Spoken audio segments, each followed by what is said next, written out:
que vous savez que les universitaires, on leur laisse un micro et c'est fini.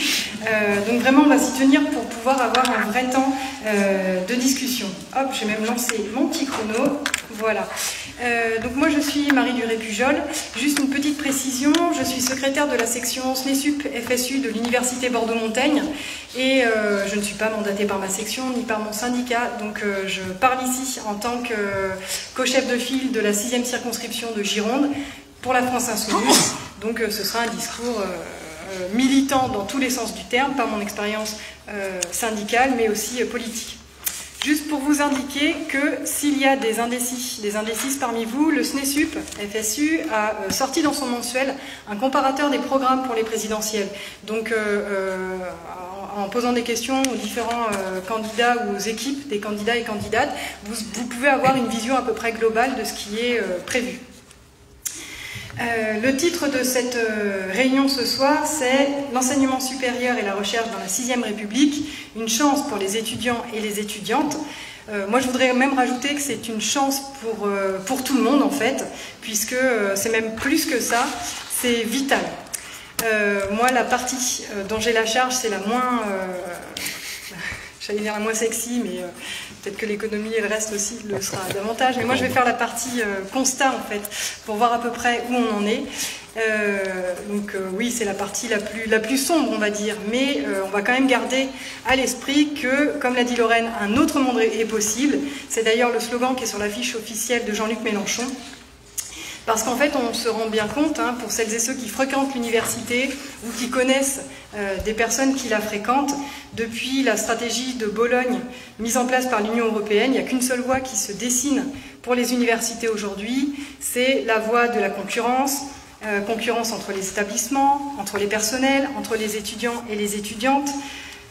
C'est la voie également de la compétition internationale, la voie de la rentabilité, la voie de l'innovation à court terme, puisque tout le projet de Macron et le projet de ses prédécesseurs, c'est de remplacer les missions de l'université, c'est-à-dire les missions de service public, par le modèle de l'entreprise. Donc une mise au service du marché, une mise en marche totale vers la rentabilité. Alors pourquoi c'est toujours important, évidemment je ne vais pas vous refaire tout l'historique, hein, mais c'est vraiment important de se rappeler que depuis 2007, on a eu les mêmes, certains pires, mais vraiment c'est toujours la même logique qui s'est imposée. À droite, sous Sarkozy, on a eu la LRU, la loi de responsabilité des universités, qui avait entraîné un vaste mouvement universitaire ici et même en face, hein, parce que même à la fac de droit et à la fac d'éco, la fac avait été bloquée. T'étais là, Hugo était là aussi, mais vraiment ça avait été un mouvement d'ampleur et malgré tout cette loi était passée. Cette loi était d'ailleurs portée par Valérie Pécresse, donc, qui est la fossoyeuse de l'enseignement supérieur et de la recherche et qui est aujourd'hui candidate. Sous le PS, c'est exactement la même logique qui est passée avec la loi Fioraso, donc sous la présidence de François Hollande. Et sous Macron, donc là vous en avez vu les effets étudiants et étudiantes qui est ici, puisque la loi, la LPR et puis la loi de l'orientation et la réussite des étudiants, c'est elle, avec ce merveilleux Parcoursup épouvantable. Donc toutes ces réformes, elles s'inscrivent dans une logique néolibérale nocive pour ce qui fonde les services publics, c'est-à-dire la possibilité pour toutes et tous d'accéder à l'éducation et d'accéder aux études. Alors pourquoi tout ceci ne marche pas? Parce que quand on regarde du côté des personnels, tout ce que ça a pu entraîner, c'est plus de précarité. On estime aujourd'hui qu'il y a près de 60 000 personnels précaires dans l'enseignement supérieur et la recherche, donc ça donne un peu une idée de l'état de ce service public aujourd'hui. Les postes de fonctionnaires sont gelés, remplacés par des CDD et des CDI, comme tout un tas d'endroits dans la fonction publique. Et pourtant, on n'a jamais eu autant besoin de fonctionnaires qu'aujourd'hui. À l'hôpital, on l'a vu, dans les écoles également, puisque les fonctionnaires, c'est eux qui garantissent la stabilité des institutions et qui garantissent également l'égalité de traitement devant tous les citoyens et toutes les citoyennes. La logique néolibérale et technocratique, elle est absolument partout. On passe plus de temps à remplir des dossiers pour obtenir des financements, pour faire notre recherche, ou alors même pour faire cours, ce qui est assez récent là aussi, hein, parce qu'on pourrait se dire, quand on a un projet pour permettre par exemple un déplacement d'étudiants ou pour permettre la venue d'un invité, c'est assez facile, et en fait non, c'est 2-3 dossiers à remplir. Donc c'est aussi des conditions de travail qui sont dégradées, avec des situations de stress et des burn-out qui augmentent d'année en année. Il y a également, en lien avec cette idée de la 6e République, auquel on est très attaché, la sable de la démocratie interne à l'université. Ça, c'est la loi Fioraso, puisque avec, à l'intérieur du conseil d'administration, la venue de personnalités extérieures, il y a toute une partie des décisions les plus importantes prises au niveau local dans les universités qui sont maintenant remisées donc, aux extérieurs. C'est difficile de faire un groupe dans les CA. Donc à chaque fois, c'est l'arbitraire et la loi du plus fort qui intervient. Du côté des étudiants et des étudiantes, là aussi de plus en plus de précarité, du stress, de la concurrence entre tout le monde, entre les facs, Parcoursup, Mastersup qui va arriver, la sélection en master qui est toute récente également, la disqualification des diplômes universitaires en fonction des universités, une des conséquences de Parcoursup, une des conséquences du maillage territorial aussi qui est complètement laissé de côté, et puis des conditions d'études dégradées. Je prends un seul exemple. Cette année, à l'université Bordeaux-Montaigne, on est passé au TD à 50. Voilà. Alors déjà que c'est difficile d'avoir assez de tables et assez de chaises, mais à 50, comment est-ce qu'on fait pour créer des conditions d'échange dans l'enseignement qui sont favorables à tout le monde? Il faudra nous l'apprendre. Et puis ce qui se profile également pour l'année prochaine, avec la nouvelle offre de formation dans cette université, les cours de langue, il n'y aura plus la possibilité de pratiquer l'oral, par exemple, avec la suppression de tous les TD où il était possible de le faire. Donc imaginez, des cours magistraux, et puis, encore une fois, il faudra que chacune se débrouille, ou prenne des cours particuliers, ou ait accès aux boîtes privées. Bref. Tout ça, c'est des choix qui sont locaux, en plus, qui sont pas entraîné par, c'est pas Macron qui a dit à l'université, vous allez détruire votre offre de formation, mais en fait la logique néolibérale et la logique d'austérité est telle que la capacité de résistance au sein même des instances décisionnaires dans les facs est devenue assez réduite. Une estimation également, 20% des étudiants et des étudiantes vivant en dessous du seuil de pauvreté. Donc la solution de Macron, ce sera d'augmenter les frais d'inscription. Là aussi, vous l'avez vu, puisque vous payez l'impôt de 60 € en début d'année, ce qui n'existait pas au début du mandat de Macron. Alors avec un modèle qui fonctionne si bien, ça y est, j'ai plombé absolument tout le monde, j'en suis désolée, mais moi je suis là pour lutter contre tout ceci. Donc Macron veut continuer dans cette voie, avec plus d'autonomie pour les universités, avec également plus de compétition internationale, plus de compétition avec le classement de Shanghai, plus de filières professionnalisantes. Alors là aussi, en 2009, avec la LRU, on disait « Oh là là, vous vous rendez compte, à tous les coups, les financements dans les filières, elles seront liées au fait que derrière, les étudiants et étudiantes trouveront du travail. » Et puis, donc tout le monde nous avait regardé avec des gros yeux en disant « Mais n'importe quoi, c'est des missions de service public, il y aura toujours des financements, etc. » Sauf qu'en fait, là, petit à petit, on s'achemine vers tout ceci. Moi qui suis en études théâtrales, déjà c'est un peu difficile, on va dire, de trouver du travail en sortant. Et puis de toute façon, ma filière et aucune filière de l'université n'est responsable du chômage de masse, par exemple. Donc en fait, c'est une manière de renvoyer sur les facs le fait qu'il y a moins de travail à la sortie. L'idée de faire bosser les gens au RSA, ça va bien aider aussi, je pense. Donc Emmanuel Macron porte un modèle de société qui est bien loin de celui que nous proposons. Alors évidemment, nous on est certaines d'avoir le meilleur programme, notre objectif c'est vraiment de convaincre, mais là je le dis vraiment avec conviction, quand on voit l'état dans lequel est l'enseignement supérieur et la recherche aujourd'hui à tous les niveaux, tous les étudiants et étudiantes, tous les personnels, et quand on voit ce qui est dans l'avenir en commun, moi franchement j'ai envie de pleurer, parce que je sais que si Jean-Luc Mélenchon il est élu, enfin quand il sera élu là, dans 5 semaines, il reste 5 semaines pour qu'il soit élu. Moi, j'ai ma vie qui change du jour au lendemain. Toutes mes conditions de travail, elles changent du jour au lendemain. Les vôtres aussi, et une partie de beaucoup de monde ici, tout changera également. Parce que, donc Eric et Barbara vont revenir en détail sur ces points-là, mais nous, ce qu'on propose, c'est une université ouverte, accessible, qui permette vraiment l'émancipation, avec la gratuité de l'enseignement supérieur et de la recherche, avec la suppression de Parcoursup, de Mastersup, l'abrogation de ces lois insupportables de la LRU, la loi Fioraso, pour pouvoir rétablir le cadre national des diplômes, des meilleures conditions de travail, pareil en supprimant tout ce qui nous pourrit vraiment la vie, notamment ce truc des dossiers, des primes au mérite, de la différenciation entre les personnels, des meilleures conditions de travail et d'études avec une des mesures phares du programme, l'allocation d'autonomie à 1063 €, la baisse du nombre d'étudiants dans les TD et le recrutement massif de personnel. Voilà, donc ça, ce sont des mesures. Alors on pourrait se dire que de toute façon, les promesses n'engagent que celles et ceux qui y croient, sauf que nous, ça y est, on a un bilan en fait. Notre bilan, c'est tout ce qu'a fait Loïc Prudhomme, tout ce qu'ont fait le groupe des 17 à l'Assemblée nationale, c'est-à-dire que pendant 5 ans, ils avaient un programme, ils avaient une feuille de route et ils l'ont porté. Donc là, c'est bien une preuve que dans 5 semaines, quand Mélenchon sera élu, et ensuite quand on aura la majorité à l'Assemblée nationale, tout ce pourquoi les élus auront été mandatés, ce sera appliqué. Donc vraiment, d'ailleurs, j'en profite pour remercier Loïc et les 17, parce que non, c'est une vraie preuve. Si on vous dit, vous êtes comme les autres, de toute façon, vous les insoumis, quand vous serez élus, vous ferez le contraire, pas du tout. Et ils en sont la preuve, ils ont un bilan à défendre. Merci.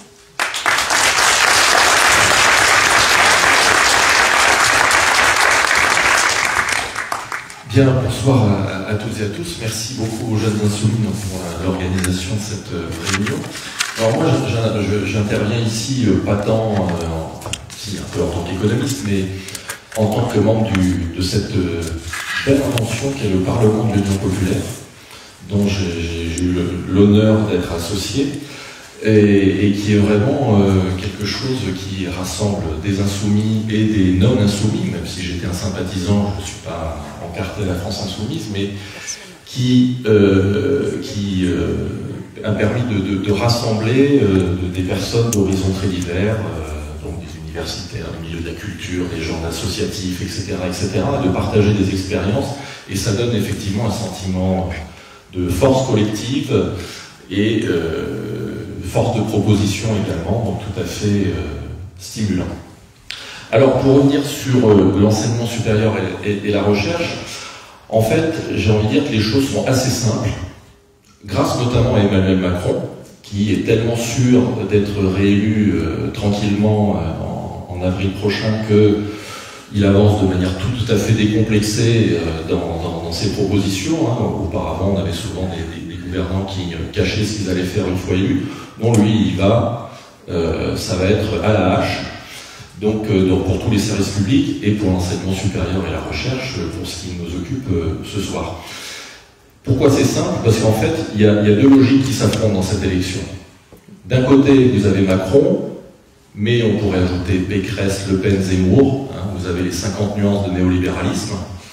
Et en face, eh bien, le programme de Jean-Luc Mélenchon et de l'Union populaire, qui propose, lui, une vraie alternative, qui a été chiffrée, le chiffrage a été présenté, il y a un programme qui a été mûri depuis 10 ans, donc il y a une logique, il y a une cohérence.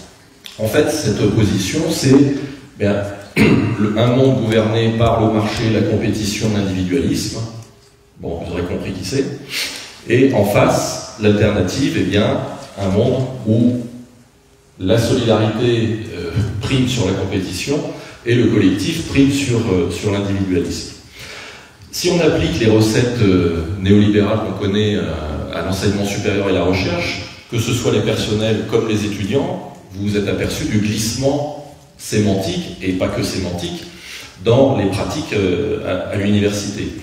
On nous demande de raisonner en termes de compétences, parce que le but de l'université, c'est de fournir des ressources humaines, de la main-d'œuvre, aussi docile que possible, pour le marché du travail et le monde de l'entreprise, et encore mieux celui de la start-up, qui est l'alpha et l'oméga de la majorité actuelle. Donc tout doit fonctionner de cette façon-là. Et ça conduit, donc du coup, à mettre tout le monde en concurrence. Marie l'a rappelé avec Parcoursup, il y a la mise en concurrence des étudiants. On est avec Parcoursup dans un système où, plutôt que de donner des moyens à l'université pour que les bacheliers puissent faire les études dans les domaines qui les intéressent, eh bien, on gère une pénurie. Sous un prétexte fallacieux qu'il y avait du tirage au sort dans telle ou telle discipline en tension, on a généralisé un bricolage au sort à peu près intégral, parce que Parcoursup, il ne faut pas se leurrer, hein, c'est des algorithmes locaux qui classent avec de l'arbitraire très important aussi. Donc ça règle rien. Mais on met les étudiants en concurrence. Emmanuel Macron, le 13 janvier dernier, devant la conférence des présidents d'université, qu'il faut maintenant appeler France Université, a fait la sortie suivante, peut-être vous l'aviez entendu, hein, il a dit, lors de cette intervention, on ne pourra pas rester durablement dans un système où l'enseignement supérieur n'a aucun prix pour les étudiants. Bon, alors il a beau dire que non, ça ne veut pas dire que les frais d'inscription vont être augmentés. Je rappelle que lors de l'élection de 2017, une note de ses conseillers avait fuité qui lui recommandait de passer les droits d'inscription à 4 000 € en licence, à 8 000 € en master. Donc n'ayez crainte, Macron 2, ça va être le retour en pire. Il n'y a aucun doute là-dessus, on est prévenu. D'ailleurs, on a eu déjà un avant-goût de ça. Toujours on procède de cette façon-là. Le programme Bienvenue en France, je ne sais pas si ça parle à tout le monde ici, hein, déjà rien que le titre, Bienvenue en France. Alors Bienvenue en France, c'est comment on accueille les étudiants étrangers hors Union Européenne. On les accueille en multipliant les droits d'inscription par 16. C'est-à-dire que ces étudiants-là payent 2 770 € pour une inscription en licence, 3 770 € pour une inscription en master. Donc, toujours, on teste. Alors, avec, évidemment, les étudiants étrangers, etc. Et puis, au bout d'un moment, on va dire, bon, quand même, il y a une inégalité entre les étudiants étrangers et les étudiants français. Donc, il faut rétablir l'égalité. Et les étudiants français seront mis à contribution pour payer également plus. Tout ça, ces droits d'inscription, soyez sûrs qu'avec Macron, la hausse des droits d'inscription, elle va être rapide, brutale, et dans des proportions que l'on n'aura jamais connues. Parce que ce qui se prépare, c'est aussi, et c'est toujours cette même logique néolibérale, hein, cette marchandisation des études, ça va conduire à l'endettement.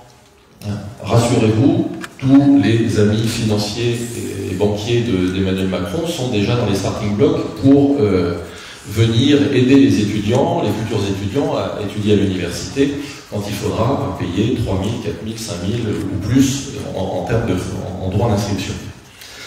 Donc tout ça, c'est ce qui nous est promis, ce qui est promis aux étudiants en cas d'élection d'Emmanuel Macron. Avec le programme L'Avenir en commun, donc, qui est porté par Jean-Luc Mélenchon, bien l'objectif c'est précisément le contraire, hein, c'est de sortir de cette allégeance au marché, qui transforme tout en marchandises, et tous les aspects de la vie sont vus sous l'angle de la compétition, et c'est revenir à la mission première de l'enseignement, et en particulier de l'enseignement supérieur. Hein. C'est quoi? C'est de former des citoyens, hein, donc des individus dotés d'une réflexion critique, hein, et c'est à partir de cette réflexion critique qu'ils seront en mesure de s'adapter et de s'épanouir et de s'insérer dans la société. Donc, pour ça, évidemment, il faut fournir des conditions dignes aux étudiants. Lorraine a rappelé tout à l'heure, moi ça me fend le cœur de voir autant d'étudiants faire la queue devant les banques alimentaires pour arriver à manger, quand certains sautent des repas, etc. etc. C'est totalement indigne et complètement inadmissible. C'est pour ça qu'une des mesures phares du programme L'Avenir en commun, c'est la garantie d'autonomie. Parce que le temps des études, alors c'est aussi prévu pour les jeunes qui sont dans l'enseignement professionnel, mais pour ce qui concerne ici l'enseignement supérieur, la période d'étudiant, eh bien, c'est une période charnière et c'est une période importante. Hein. On n'est plus dans l'adolescence, mais on n'est pas encore dans la vie active. Et c'est là où on se construit en tant que citoyen doté, comme je disais, d'un esprit critique. Et pour ça, il faut avoir du temps. Et il faut avoir le temps de réfléchir, il faut avoir le temps de rencontrer, de discuter, d'échanger avec ses camarades, avec ses enseignants, etc., etc. Et la garantie d'autonomie, eh bien, elle a vocation à ça. Parce que quand on a des étudiants qui n'arrivent pas à manger, qui doivent occuper des petits boulots, puisque la moitié des étudiants doivent travailler pour financer leurs études, ça, c'est pas des conditions où on prépare l'avenir d'un pays, et donc, parce que les jeunes sont l'avenir du pays, bien par définition, et mieux ils seront formés, mieux ils seront préparés, plus on aura un avenir radieux. Donc, cette allocation d'autonomie, elle est prévue pour tous les jeunes qui sont détachés du foyer fiscal de leurs parents, et qui les portera donc au-dessus du seuil de pauvreté, et cette allocation est prévue pour être fixée à 1 063 € par mois pour chaque étudiant. Alors, l'argument, peut-être que certains vont se dire, ouais, c'est sympa, hein, ok, on rase gratis. Bon, tout ça, ce ne sont pas des mesures annoncées comme ça en l'air, sont des mesures qui ont été chiffrées. Et l'argent, on sait où il va être pris. Pour financer cette allocation, hein, qui va coûter, allez, pour faire simple, j'arrondis à 10 milliards d'euros, eh bien, on va compter sur la réforme de la succession et de l'impôt sur l'héritage. Vous avez peut-être entendu Jean-Luc Mélenchon dire qu'au-delà de 12 millions de patrimoine, eh bien, l'héritage, on prend tout. Bon, eh bien, ça va servir à quoi? À financer ça, précisément, cette allocation d'autonomie des jeunes dans l'enseignement professionnel ou à l'université. Et du coup, eh bien, l'ensemble des jeunes de ce pays deviendront des héritiers. Mais des héritiers du pays, des héritiers de la société tout entière. D'autres mesures en termes de logement également, hein, puisque on sait qu'il y a un manque de logement pour les étudiants, alors que ce soit dans le parc du logement universitaire, où 12% des étudiants vivent en résidence universitaire, contre 33% chez leurs parents et 45% qui sont en location, seuls ou à plusieurs. Et ce parc de logements universitaires, qui soit sous la responsabilité du Crous ou non d'ailleurs, est insuffisant, sachant qu'on sait que dans la décennie qui vient, on va accueillir encore de nombreux étudiants.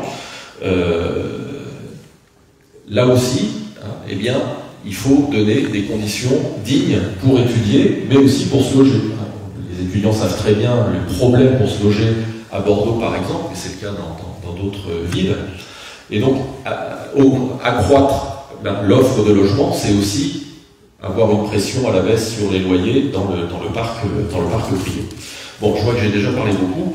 Juste un mot aussi à destination des enseignants-chercheurs, parce que les enseignants-chercheurs sont aussi mis largement en concurrence, avec toutes les mesures que Marie a égrenées suite aux différentes lois depuis la LRE de Valérie Pécresse. Il y a quelque chose qui sera supprimé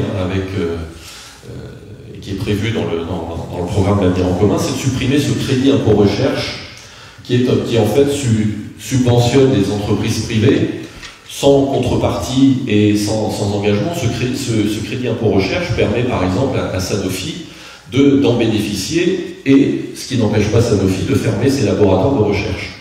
Donc le coût, c'est 7,5 milliards tous les ans. Ça ne veut pas dire qu'on n'aidera plus les entreprises, mais on aidera les entreprises qui véritablement s'engageront dans le développement de la recherche, et avec là un contrat, là aussi. Parce que le gouvernement actuel est très prompt pour dire vous allez avoir du RSA maintenant, mais il va falloir travailler 15 heures ou 20 heures. Entre parenthèses, si on peut donner 15 ou 20 heures de travail à quelqu'un, autant lui donner un contrat de travail, ça sera plus simple. Et ça veut donc dire qu'il y a des heures travaillées. Bon, donc c'est cette mesure, entre parenthèses, elle est totalement démago, faite pour plaire à l'électorat de droite le plus réactionnaire. Et c'est tout. Et dans les faits, c'est inapplicable. Bon. Mais là, c'est redonner aussi du souffle et des moyens pérennes. Avec, donc, l'idée, c'est aussi de supprimer toutes ces instances inutiles qui font perdre un temps fou aux enseignants-chercheurs.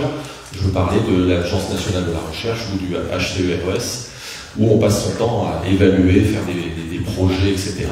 Ce dont ont besoin les enseignants-chercheurs comme les étudiants, c'est de stabilité, de vision longue, de temps et de dotation pérenne pour justement prendre des risques en recherche, et parce que la recherche, c'est le temps long. Et le temps long, je l'ai largement utilisé, donc je m'arrête là pour l'instant, je passe la parole à Barbara.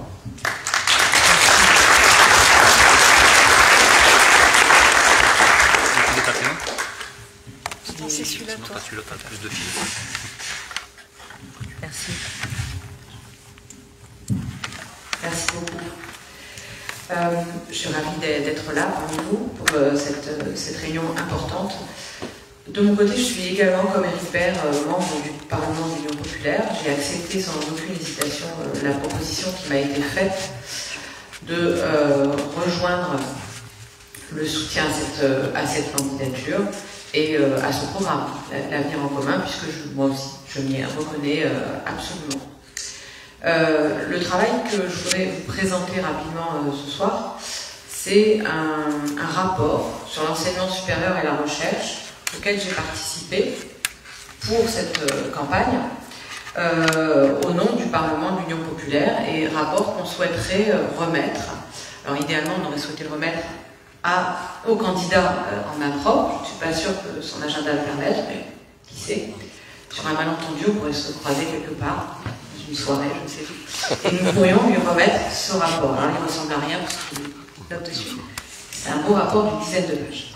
Ce rapport, en fait, est la synthèse entre un travail qu'ont fait certains sympathisants de la France Insoumise bordelais, dont je ne dévoilerai pas le nom, et les rédacteurs historiques du livret sur ces questions, qui sont Karine Fischer et Henri Davy, et qui travaillent dans le cadre du programme depuis longtemps. Donc c'est vraiment tout à fait une illustration de ce à quoi peut servir le Parlement de l'Union populaire, l'arrivée de gens nouveaux, différents, mais bien sûr, ça implique une cohérence, un travail de mise en cohérence de notre. Alors qu'est-ce qu'on a apporté, nous, de l'extérieur? Eh bien, c'est la rencontre entre des mesures phares autour de l'université et la connexion avec ce thème de la 6e République. C'est ça qu'on a voulu apporter. D'ailleurs, je suis contente de voir que ça a donné un peu le nom à cette soirée, l'université et la recherche dans la 6e République. Donc c'est là-dessus que je voudrais insister. Je rejoins tout à fait les propos de Marie Duret tout à l'heure sur le sous-titre de la soirée. L'idée, c'est pas s'adresser aux étudiants uniquement, même si les étudiants sont en masse et par leur rôle et leur fonction très importants. L'idée n'est pas non plus de s'adresser aux enseignants-chercheurs. L'idée n'est pas de s'adresser, en fait, il y a le risque ici de s'adresser à des clientèles électorales. L'idée n'est pas du tout ça, l'idée est de s'adresser à l'ensemble des membres de la République, et en particulier d'une République qu'on veut refonder, pour montrer que l'université et la recherche sont des organes vitaux pour qu'une République fonctionne, au même titre que l'école, au même titre que l'hôpital public. Ils occupent le rôle d'organe vital, tout à fait comparable au cœur, au poumon, au foie, à l'estomac pour un corps vivant. Et c'est là-dessus que je voudrais insister. Beaucoup de candidats étiquetés officiellement à gauche fonctionnent tout à fait autrement, par clientèle. Moi, j'ai été sollicitée par Anne Hidalgo, enfin son staff de campagne, pour venir faire une photographie à l'université Bordeaux-Montaigne avec des étudiants. Bon, c'est totalement grotesque. Fonctionne uniquement par clientèle. L'idée, c'est que la clientèle étudiante est une clientèle électoralement importante. Donc, on va venir présenter une mesure emblématique qui va recueillir, qui va faire ce travail de hameçonnage. Donc, ce qu'on a avec la France Insoumise et avec ce programme, c'est tout autre chose, c'est-à-dire une réflexion sur le fond, sur la République que nous voulons. Alors, je voudrais rappeler quelques points. Il faut savoir que toutes ces réformes sont basées sur l'idée qu'on n'a plus l'école et l'université, on a le -3+3, ce qu'on appelle dans le jargon technocratique le -3+3, et l'innovation. Alors le -3+3, c'est ce qui joue de la seconde, première terminale, à la fin de la licence, L1, L2, L3. C'est un bloc dans lequel il s'agit de fabriquer des compétences clés pour l'employabilité. C'est exactement ce que Éric Baird décrivait tout à l'heure. Ça n'a plus aucun rapport avec la recherche, plus aucun rapport avec l'idée d'université, c'est fabriquer ce socle d'employabilité avec un travail intense de mise en compétition des élèves étudiants, qui n'ont plus rien à voir d'ailleurs avec des étudiants, et qui sont en permanence soumis à l'évaluation, parce que ce qu'il faut, c'est de préférence, qu'il n'y ait qu'une minorité qui entre dans le deuxième étage de la fusée, c'est-à-dire le niveau master puis doctorat, qui là serait le propre de la recherche, c'est-à-dire l'innovation. L'innovation, c'est-à-dire des produits que l'on peut vendre, monnayer sur un marché de l'innovation. On voit bien que l'idée d'université, dont moi, par exemple, j'ai été l'héritière et qui m'a conduite, comme j'explique souvent à mes étudiants, parce que d'ailleurs, je fais cette année un cours sur l'idée d'université, hein, donc ça me permet d'en parler ensemble. C'est ça qui m'a conduite à m'engager dans cette institution. L'idée d'université, l'idée du début du 19e siècle, avec notamment des penseurs allemands comme Humboldt, est totalement perdue de vue, et en particulier, là, le lien organique entre l'enseignement universitaire et la recherche. L'idée que pour chercher, on a besoin de transmettre et diffuser, et pour transmettre et diffuser, on a besoin de chercher. Cette unité organique de l'enseignement et de la recherche est totalement perdue de vue par ce nouveau modèle, -3+3, opposé, vraiment séparé du marché de l'innovation. Donc d'un côté, le marché de l'employabilité, de l'autre, le marché de l'innovation. Quant aux sciences humaines et sociales qui n'innovent pas beaucoup, leur rôle, enfin, qui ne produisent pas de produits innovants monnayables sur le marché, leur rôle est très simple, il s'agit d'accompagner l'acceptabilité sociétale des innovations. Et elles n'ont plus d'autre rôle. Donc on voit comment l'université, l'idée de l'université a été totalement dévoyée, et ce qui est une des sources de souffrance au travail les plus rudes, au-delà de la perte du temps, de la perte de contrôle sur notre vie et sur notre temps et sur nos ressources, c'est l'idée de se voir soi-même, de voir ses collègues appliquer méthodiquement, servilement, cette destruction lente et sûre de notre idée d'université. C'est une des choses les plus effarantes qui ressemble tout à fait à ce qui se passe à l'hôpital, hein, où des gens qui se sont engagés pour l'hôpital se mettent à appliquer la destruction continue et méthodique de l'idée d'hôpital et donc d'hospitalité. On a donc cette idée d'autonomie en réalité de l'université qui est attaquée au nom de l'autonomie. Ça, c'est le jeu sur les mots qui rend fou.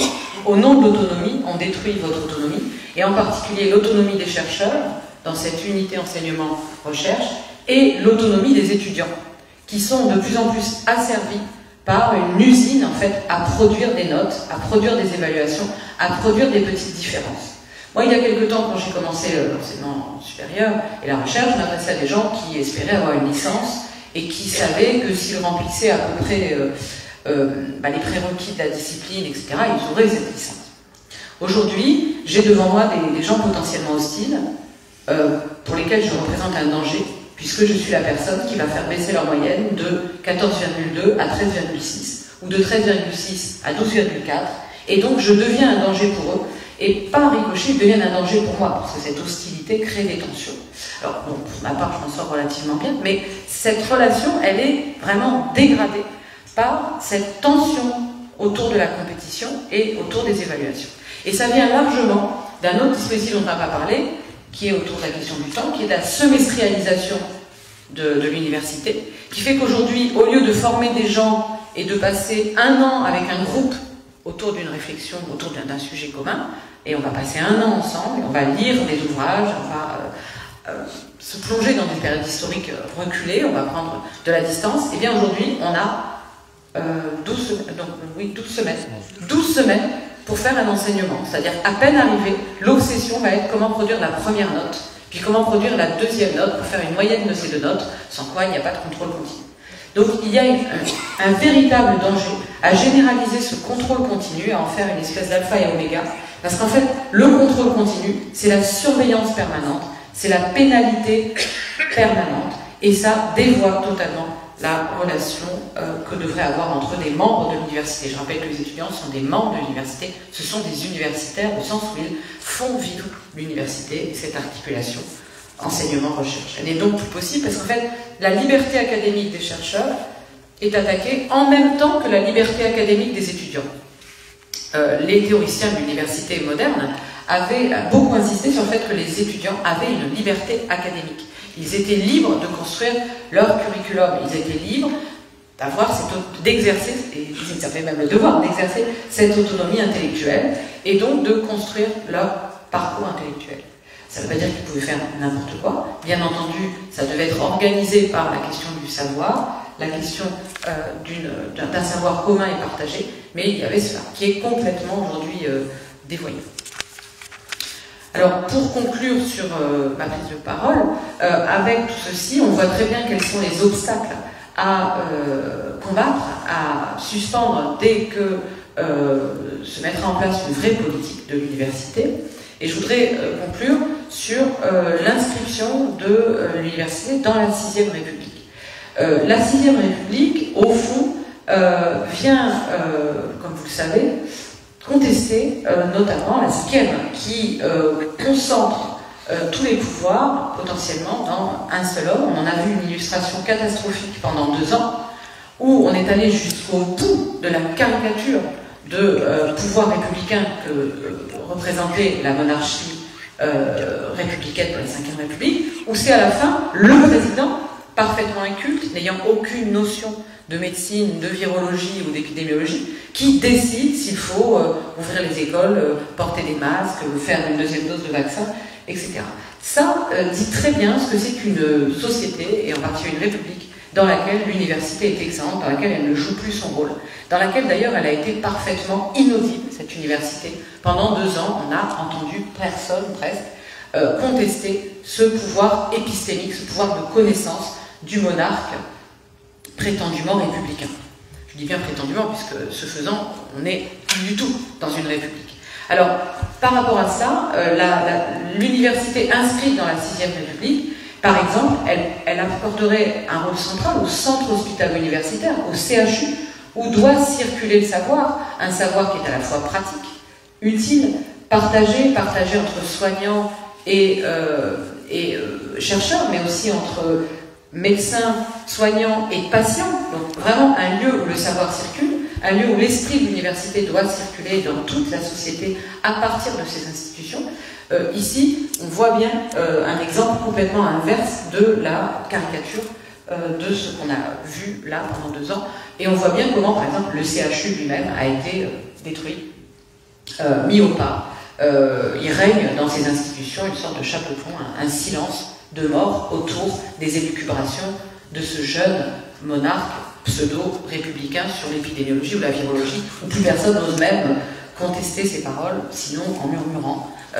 Je le sais puisque j'enseigne à la fac de médecine et je peux vous assurer que quand j'ai fait quelques sorties sur les contre-vérités du gouvernement sur le virus, on m'a bien fait comprendre qu'il valait mieux que je me taise.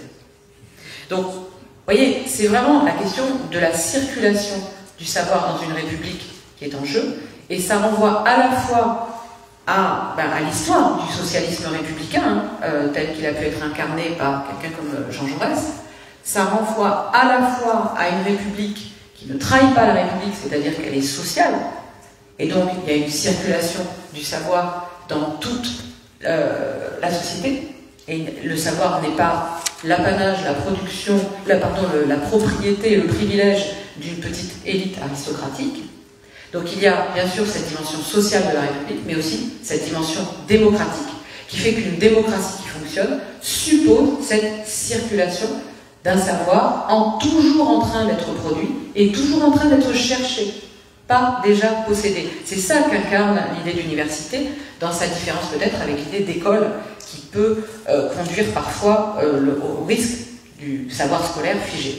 Donc l'université, c'est cette idée que le savoir est à construire, il est à chercher collectivement, et cet esprit de recherche doit circuler dans toute la société. Pas seulement quand on est à l'université, mais quand on n'y est plus, quand on n'y est pas encore, quand on aurait pu y être. Et c'est cette idée-là, cette idée d'une république démocratique et sociale, donc, que l'université permet véritablement d'animer. Donc si la 6e République laisse de côté l'université, elle laisse de côté un de ses organes vitaux. Voilà, merci beaucoup de votre attention.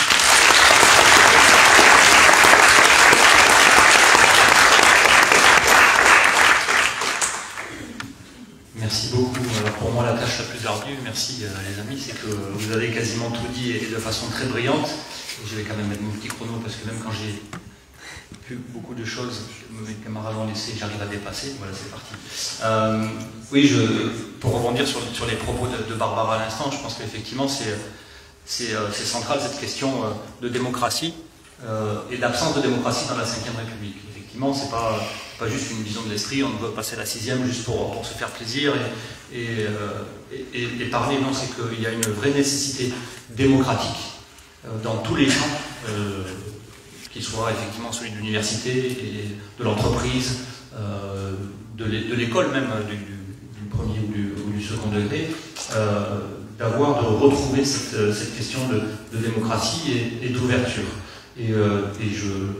Politiquement, je trouve qu'effectivement, ça a été rappelé aussi, le Parlement de l'Union populaire, il va au-delà des simples déclarations d'intention. C'est comme tu l'as dit, Marie, c'est-à-dire que ce que l'on prône, ce que l'on propose, je veux dire, on le met, on se l'applique tout de suite et on le met en application, et on l'a appliqué depuis 5 ans aussi, effectivement, à l'Assemblée nationale, en défendant pied à pied toutes les propositions que nous avions dans le programme de 2017.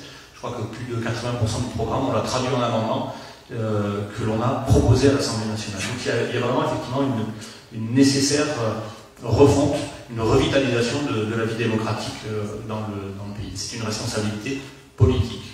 Ça, c'est une évidence. Comme l'a dit Jean-Luc Mélenchon hier, et ceux qui ont pu l'écouter ou qui n'ont pas eu encore cette chance, vous pourrez le revoir sur les réseaux sociaux, sur YouTube, dans son discours hier, Place de la République, justement.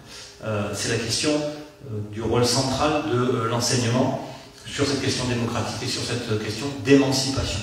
C'est-à-dire que vous n'êtes pas seulement là pour être employable, ça c'est le truc, c'est l'horreur absolue, et pourtant c'est ce qu'ils nous vendent. La responsabilité politique, selon le macronisme et ses prédécesseurs, parce que c'est une longue histoire de plusieurs décennies, c'est de régler cette question de technique d'employabilité avec des outils soi-disant techniques tels Parcoursup. C'est-à-dire qu'on vous met dans des cases pour que vous soyez employable à très court terme. Et voilà comment c'est résumé. En fait, derrière, il y a effectivement une arrière-pensée, et Barbara l'a expliqué, c'était de laminer tout ce rôle de l'université dans la construction de la pensée, y compris dans la construction de la démocratie et de la République telle qu'on l'a fondée. Et donc ça, c'est vraiment important. Alors je vous disais qu'il y a quelques moyens techniques pour essayer de vous laminer ces questions-là, c'est Parcoursup, mais vous avez sans doute vu aussi comment il y a eu une chasse aux sorcières incroyable. Je veux dire, c'est digne du macartisme organisé pour savoir si derrière mes 3 voisins de gauche, il n'y aurait pas parce qu'ils sont à gauche sur la table, hein, mais il y aurait pas ils seront à gauche aussi, mais du coup je suis à droite. Ça me pose un problème quand même. S'il n'y avait pas ou un wokiste ou un islamo-gauchiste qui se cacherait sournoisement et qui voudrait effectivement miner les fondations de la République française. Bon, voilà où on en est quand même de cette idéologie autoritaire, cette fonte autoritaire que nous dénonçons. Donc ça c'est vraiment une urgence aujourd'hui de remettre tout ça à l'endroit.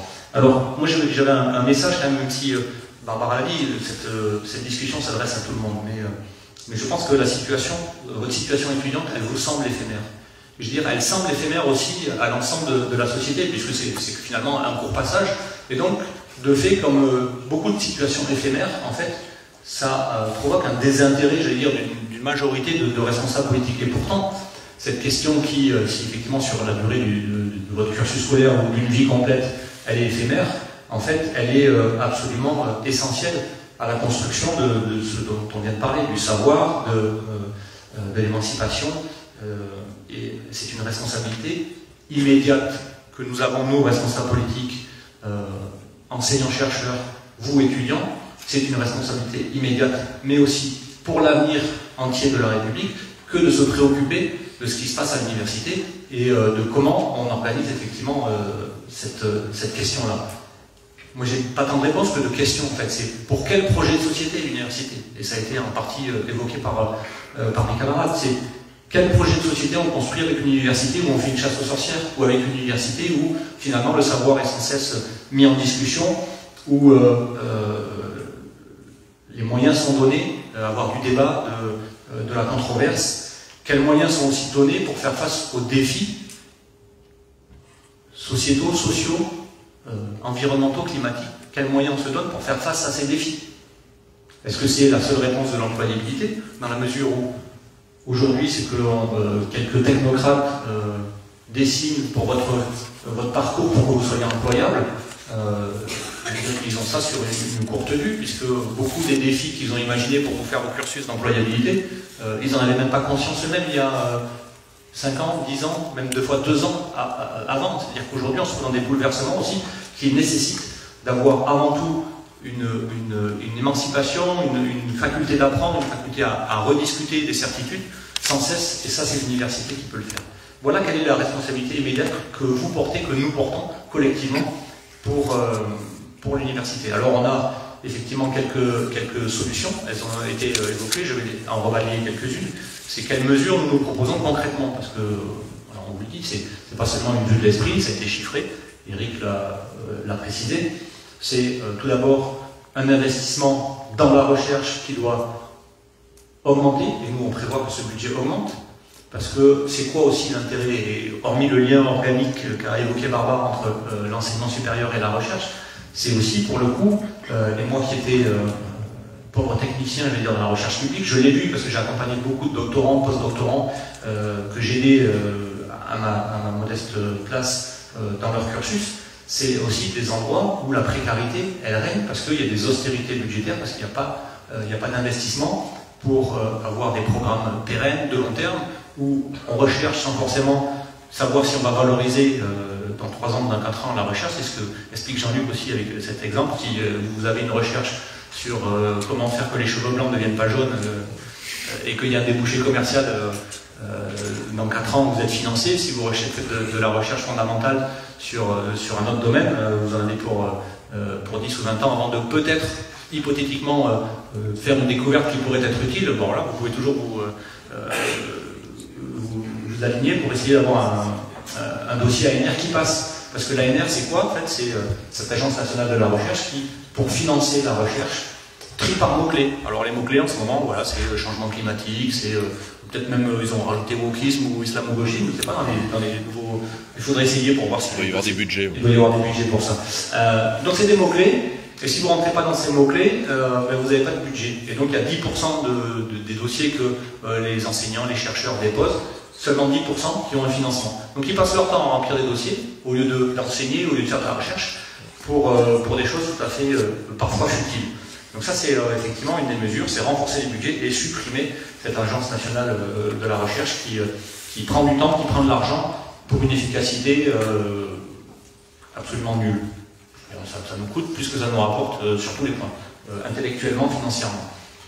Pour vous, immédiatement, dès le 25 avril, effectivement, c'est une gratuité, alors en tout cas ça s'appliquera à la rentrée prochaine, gratuité complète de la licence jusqu'au doctorat. La fin des contrats précaires pour des missions pérennes, et ça vaut pour l'enseignement supérieur et la recherche, c'est-à-dire qu'aujourd'hui on a plus de 30% quasiment, on est dans entre 25 et 30%, plus de 25% c'est sûr. En tout cas dans la recherche publique, c'est le dernier chiffre que j'ai en tête. À l'université, je ne sais pas, mais c'est à peu près du même acabit. 25% des postes sur des tâches pérennes qui sont des postes précaires. Et donc ça n'est pas possible d'avoir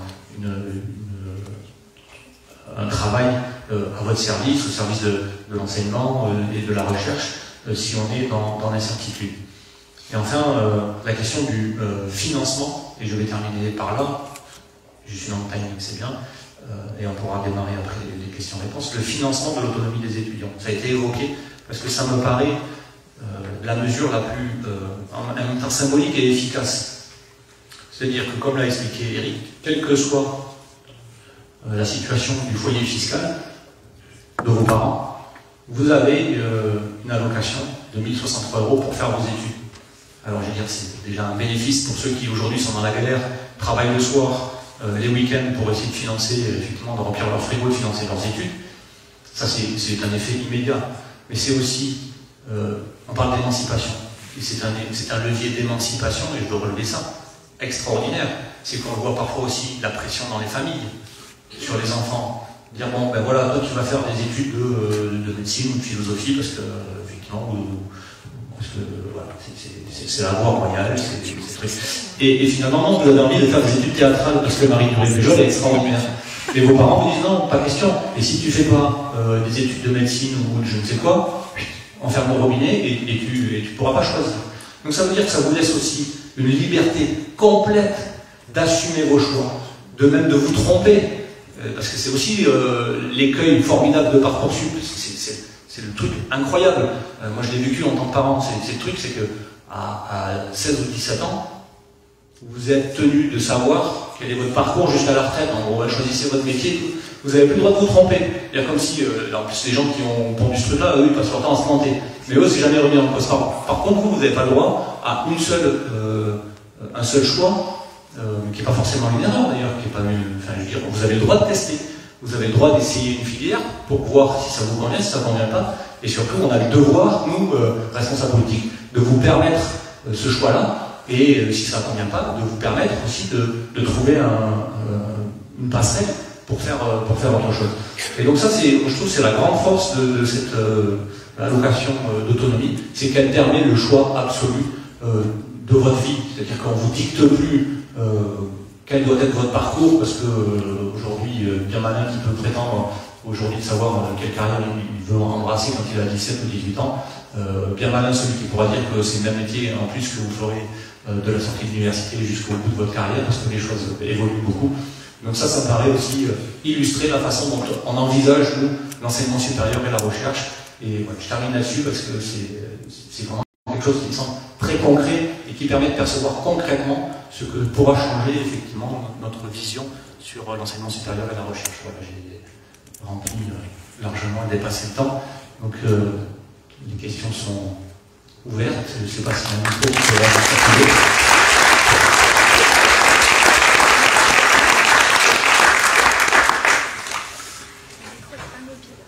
Le micro n'est pas mobile. Ah. Donc je ne sais pas comment on... Où il faut parler fort. Non, ou venir. Où il faut venir. Ça peut vous permettre de réviser vos cours d'études théâtrales pour ceux qui ont besoin de porter leur rôle. Je pense que sinon Marie vous expliquer. Baissez tout dans le vent. Non, vous venez au micro, ce sera plus simple. Vas-y, approche. Oui, oui. Si je fais du théâtre, je pense que ça porte. Ouais. Alors, faut parler vers l'arrière pour le son, tu sais. C'est une question un peu technique sur le revenu autonomie. Si on n'est pas séparé du foyer fiscal de ses parents, mais que le revenu est faible, est-ce qu'on a quand même droit à quelque chose? Et je justifie la demande, c'est pas juste technico-technique. Il y a quelque chose qui se passe quand on se détache fiscalement de ses parents, c'est notamment toutes les aides sur les plusieurs enfants qui sautent. Et par exemple, familialement, moi, si je m'étais détaché fiscalement pour avoir les 1063 €, ma famille perdait 500 €. Donc en fait, à l'échelle familiale, je ne gagne plus vraiment 1000 €. Donc c'est voilà. Loïc? Ouais. Parce que c'est global, de toute façon. Excellente question, je te remercie de m'avoir posé, avec laquelle je vais m'empresser de parler pendant. Je rigole, c'est ma réponse à la réponse politique habituelle. Oui, alors répétez la question pour ceux qui n'auraient pas entendu la hausse. Effectivement, comment ça se passe? Ce détachement du foyer fiscal des parents entraîne une baisse des aides pour le reste de la famille. Bonne question, j'ai pas une réponse toute faite, mais du coup ça va nous permettre d'ajuster. Je pense que les experts qui ont travaillé sur cette mesure-là, l'idée c'est vraiment ne plus dépendre, en fait, quand on dit détachement du foyer fiscal, c'est ne plus dépendre des revenus des parents, pour vous dire, ben voilà, vous êtes au-dessus du revenu fiscal de référence, vous n'avez pas de droit aux bourses, vous n'avez droit à rien, etc. Et donc c'est plutôt, en fait, c'est gommer ces critères fiscaux pour vous permettre d'accéder à cette émancipation. Et après, dans la mesure où nous avons aussi la réforme des aides sociales, notamment tout ce qui est effectivement sur critères familiaux, il faudra qu'on le vérifie, et je le vérifierai du coup, c'est que la réforme aussi des aides sociales n'impactera pas, quand il y a une demi-part ou une part qui effectivement saute fiscalement, que ça n'impacte pas le niveau des aides qui soient accordées aux familles. Et ça c'est effectivement absolument essentiel, que ce que l'on donne d'un côté effectivement ne coûte pas à la famille de l'autre. Mais voilà, merci en tout cas de ce point d'alerte tout à fait pertinent et concret aussi. Oui, je vais juste rajouter une petite chose, c'est que le système des bourses actuellement, on voit qu'il de toute façon, il est inégalitaire, puisque plein d'étudiants et étudiantes qui ont coupé les ponts, par exemple, avec leurs parents, sont quand même soumis aux critères des bourses, et au moins c'est un principe d'égalité qui est vraiment là avec cette allocation d'autonomie. Alors il va donc falloir s'avancer puisqu'on n'entend pas au fond. Merci. Mais il y a celui-là. Ouais. Celui-là, on peut le passer de l'autre côté.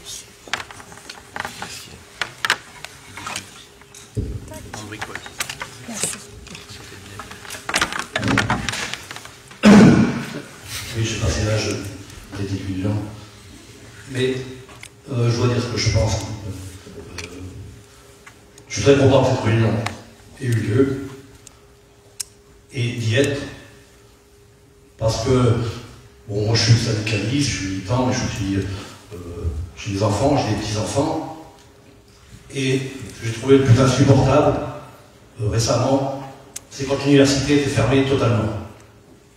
Et quand il y a eu une pétition, on a eu sur Internet, de Barbara Stiegler, avec quelques autres, pour la réouverture immédiate des universités, moi je suis posté, ben, je l'ai signé. Et on l'a fait signer. Parce qu'effectivement, l'université, c'est le savoir, c'est la connaissance, et c'est la voie de l'émancipation, si elle sert vraiment à ça.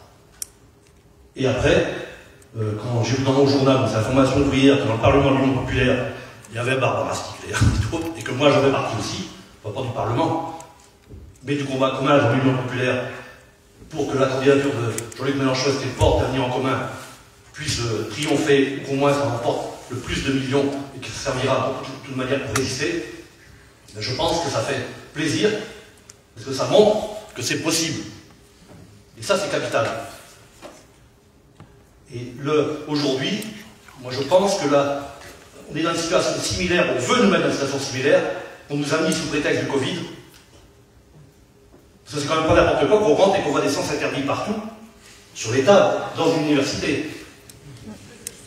Et on veut nous faire la même chose aujourd'hui avec la guerre. Et face à Poutine, à l'OTAN et aux conditions insupportables qu'il crée de guerre, mais nos gouvernants font comme si on devrait être derrière eux, ne plus revendiquer, ne plus défendre ce qu'on a à défendre, alors que c'est eux qui sont les fauteurs de guerre. Et c'est eux qui ils veulent porter, je crois, 50 milliards les crédits de guerre, aujourd'hui militaires de la France. Et on nous dit que c'est pas possible pour l'université, c'est pas possible pour la poste, il faut fermer les bureaux, c'est pas possible le service public, etc. Donc on est dans notre droit de refuser ce consensus, aussi bien hier sur le Covid qu'aujourd'hui sur la guerre. Et par contre, de voir que c'est possible une autre issue, parce que je suis quelqu'un maintenant, un endroit où il n'y a pas beaucoup de monde.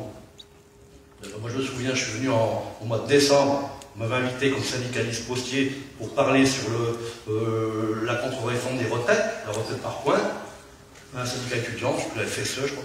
Bon, mais il y avait 10 étudiants.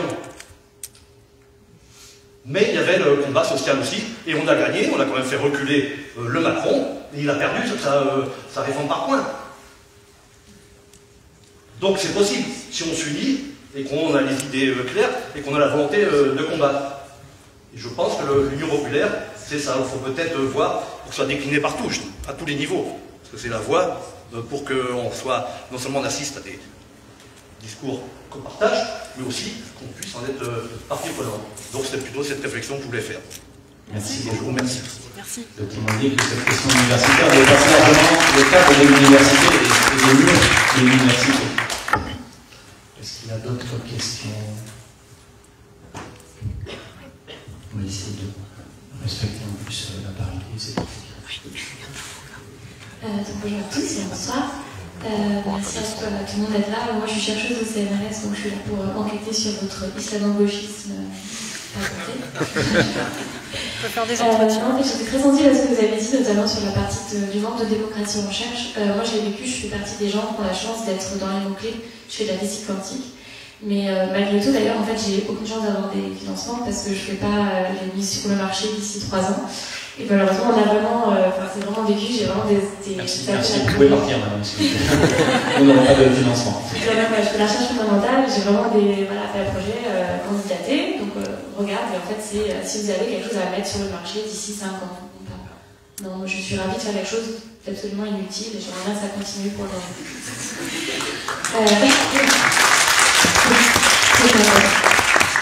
Et pour la avec le plan quantique, en fait, il y a une vraie approche top to bottom, comme ils disent, que tout a été décidé par en haut, en fait, et pas du tout par la communauté des chercheurs. Et d'ailleurs, si vous allez dans la communauté de quantique et vous dites ce mot plan quantique, tout le monde vous rigole, parce que ça a été géré vraiment par le haut et pas du tout de manière démocratique. Donc j'étais très sensible en tout cas à ce que vous aviez dit. Et par rapport à ça, j'ai juste une petite question, c'est comment on fait nous pour convaincre en fait nos collègues qui sont en absolu burn-out avec toutes ces AMR et ces machins et ces trucs à remplir. Je trouve qu'on n'a plus tout le temps de se poser, de discuter entre collègues, de penser la recherche, Et donc c'est très dur, moi, de porter un discours comme le mien, un peu à gauche, quoi, un peu pour l'université de la collectivité, pour l'université du temps long, pour l'université de l'émancipation des jeunes, et je sais vraiment pas quel discours avoir face à mes collègues et comment réussir à parler d'université de recherche. Voilà, merci beaucoup en tout cas.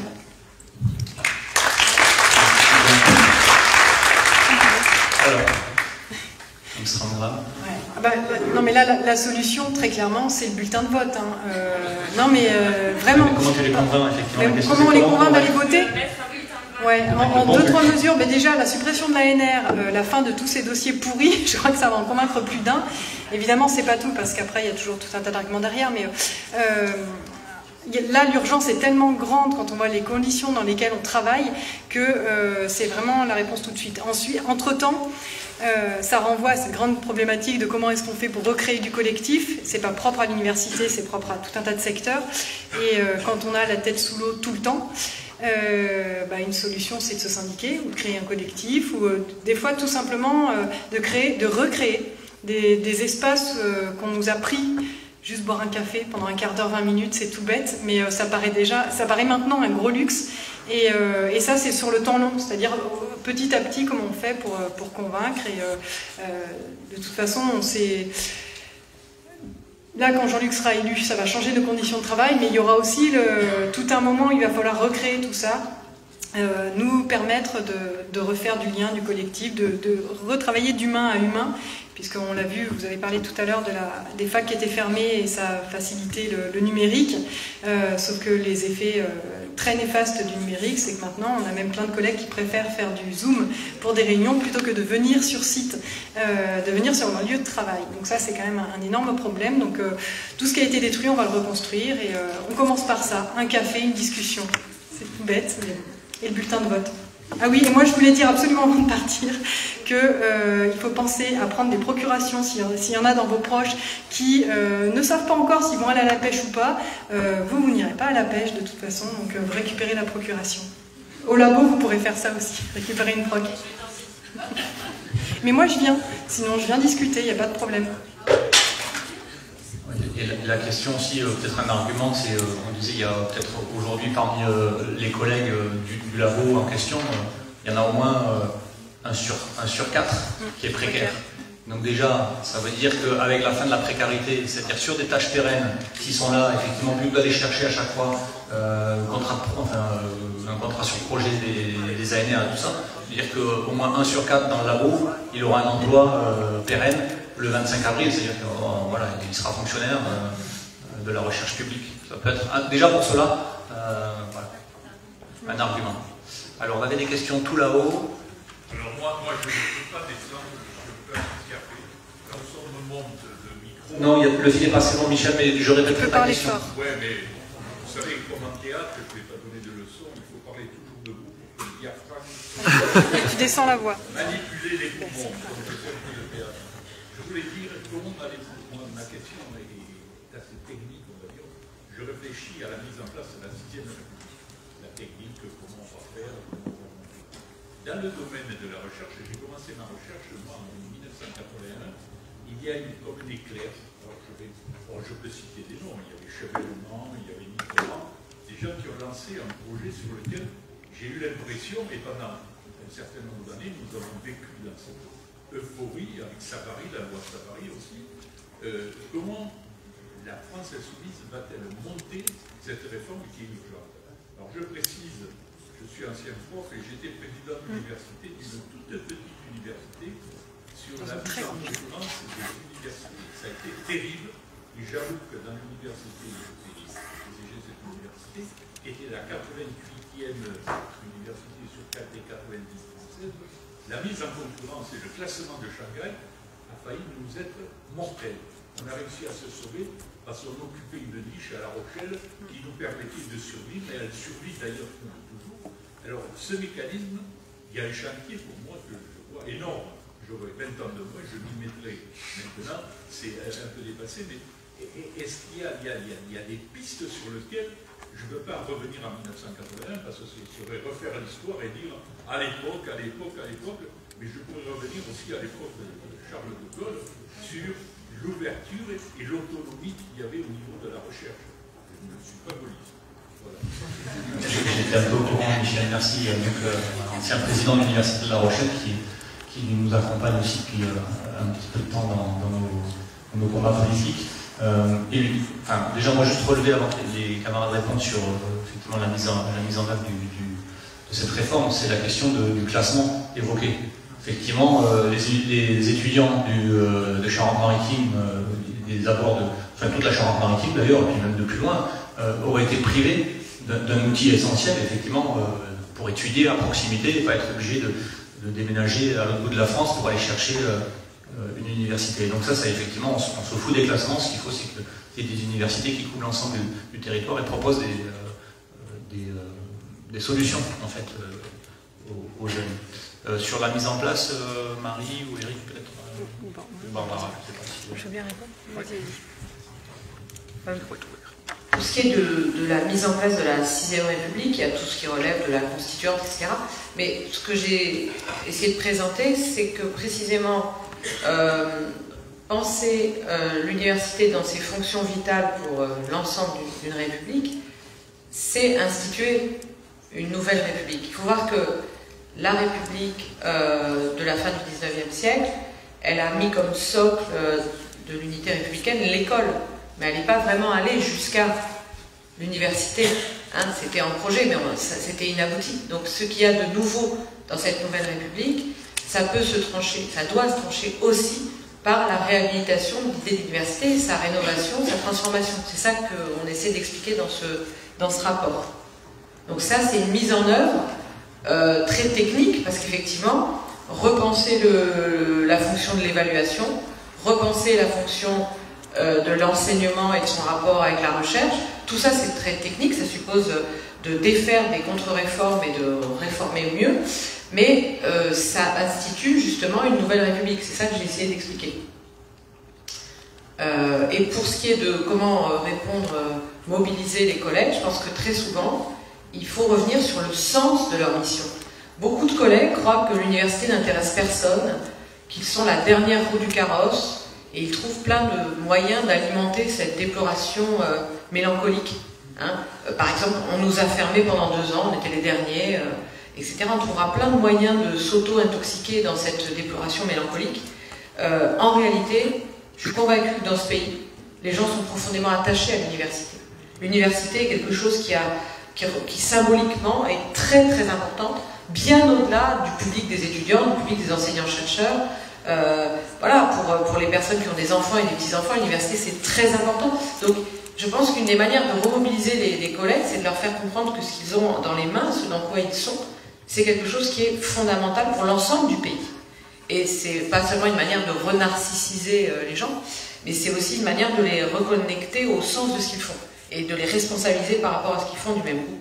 Parce qu'effectivement, si vous êtes travaillé dans une association et vous avez l'impression que tout le monde s'en fiche, à la fin vous faites n'importe quoi ou vous avez du mal à vous mobiliser pour la défendre. Si vous comprenez que c'est très important, comme les gens qui travaillent à l'hôpital peuvent avoir le sentiment que l'hôpital c'est important pour les citoyens, les comportements seront peut-être plus mobilisés, mobilisateurs.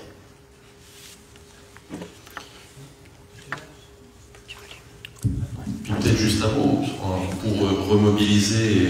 Oui, je vous laisse la parole juste après. Et puis pour remobiliser, on a quand même quelque chose qui s'appelle le changement climatique. On a besoin d'énormément de moyens financiers, humains, pour penser cette transition écologique, la mettre en place. C'est ce que rappelle d'ailleurs Jean-Luc Mélenchon à chacun de ses discours. On a la force de ce pays, c'est sa matière grise. Donc, eh bien, c'est un beau projet quand même, d'essayer de trouver des solutions pour faire face, affronter le plus grand défi du XXIe siècle, et un défi dont on sait bien qu'on pourra l'affronter que collectivement. Et donc ça, c'est renouer du coup avec les valeurs premières de l'université. Je pense qu'un certain nombre de collègues, en tout cas j'espère, peuvent arriver à comprendre que la science ne va pas progresser parce qu'ils vont aller faire leur petit truc dans leur coin pour essayer d'avoir telle prime, pour essayer d'avoir telle publication dans une revue étoilée, etc., etc. j'ose espérer encore que un certain nombre de collègues ne sont pas si intoxiqués par le modèle néolibéral pour s'apercevoir de ça, au moins là-dessus. Et l'espoir, c'est si on a un gouvernement progressiste et qui montre que la recherche, c'est une priorité, c'est très important, l'éducation, l'enseignement supérieur et d'autres choses, bien évidemment, eh bien, il y a un effet d'entraînement qui sera certain, à mon sens.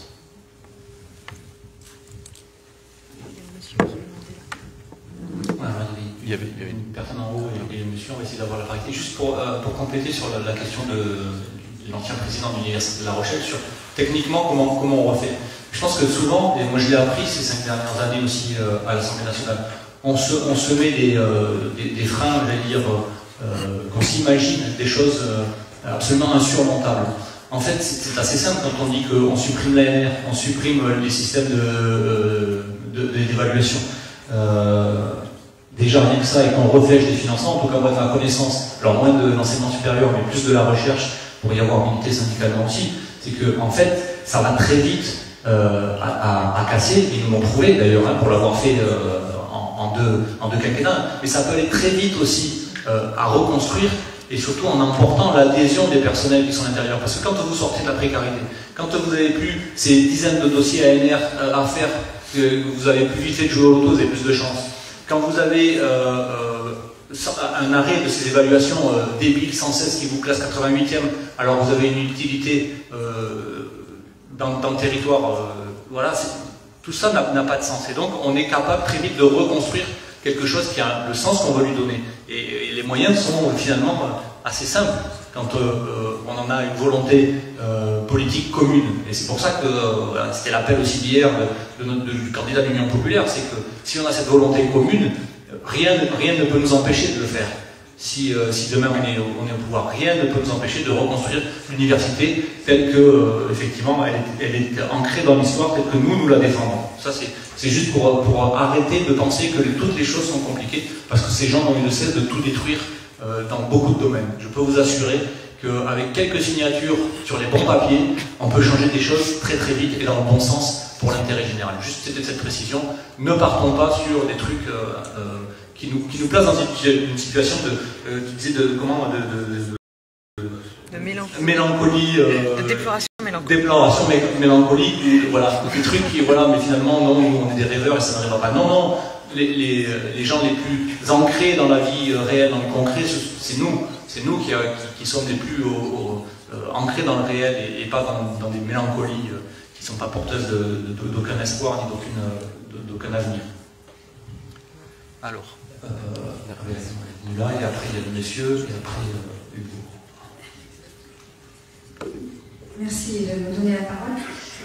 Voilà, le constat que je fais en tant que parent, déjà, c'est que cette école qui nous nourrit, qui fonde notre pays, est gravement attaquée, mais pas que depuis Macron.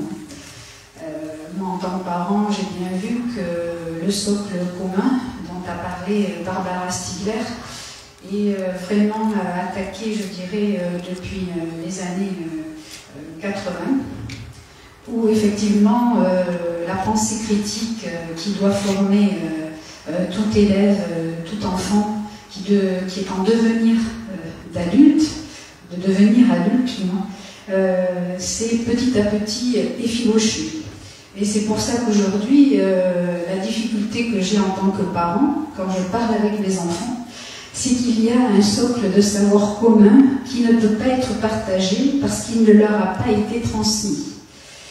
Et donc, c'est de longues discussions et de longues démonstrations pour arriver à faire comprendre que oui, il y a eu une France qui a existé avec la prétention, mais certainement très noble, de l'égalité des chances. Et cette égalité des chances, elle n'est plus là. Et dans le discours de Mélenchon hier, j'ai tout à fait retrouvé la clarté du propos à l'actualité d'aujourd'hui, puisque le dernier maillon qu'il leur reste à détruire, c'est l'école maternelle, l'école primaire, parce qu'il faut que là aussi, comme vous l'avez dit très justement pour l'université, les élèves, les étudiants doivent être rentables. Donc, on va les former à la rentabilité. Bien. Donc ça n'aide pas à avoir un socle commun de connaissances qui permettent d'arriver au niveau où vous êtes aujourd'hui, vous, jeunes et à venir de notre pays, pour avoir cette pensée critique et avoir l'espace possible pour pouvoir la développer et vous émanciper à travers ce que peut vous offrir une université qui devrait fonctionner comme elle l'a été pensée au XIXe siècle, je rappelle le siècle des Lumières. Et donc moi j'ai soif de ça, j'ai soif qu'on revienne à cela, comme l'a dit très justement Loïc, il suffit d'une volonté politique, il suffit de quelques papiers signés, et il suffit aussi d'avoir un socle d'enseignants, de chercheurs, de professeurs qui prennent à bras le corps cette situation pour que nos enfants, de la maternelle jusqu'à l'université, puissent retrouver cette liberté et cet épanouissement et ce plaisir d'apprendre. Alors ma question, elle est assez simple, c'est que j'ai aussi suivi les travaux de Jean-Luc Mélenchon lorsqu'il était sous le gouvernement Jospin, où il avait fait, d'ailleurs je vous le conseille, il a écrit le manifeste pour une école globale, un petit livre qui est très intéressant, porteur d'émancipation. Et il avait fait tout un travail avec des enseignants, des parents, des fédérations de parents d'élèves, etc., des élèves aussi, sur l'alternance en lycée professionnel. Alors effectivement, ça n'a plus rien à voir avec aujourd'hui, parce que forcément, avec le libéralisme qui est passé par là, l'alternance est devenue l'alternance rentable. Donc, elle n'a plus rien à voir avec ce que Mélenchon avait mis en place au départ.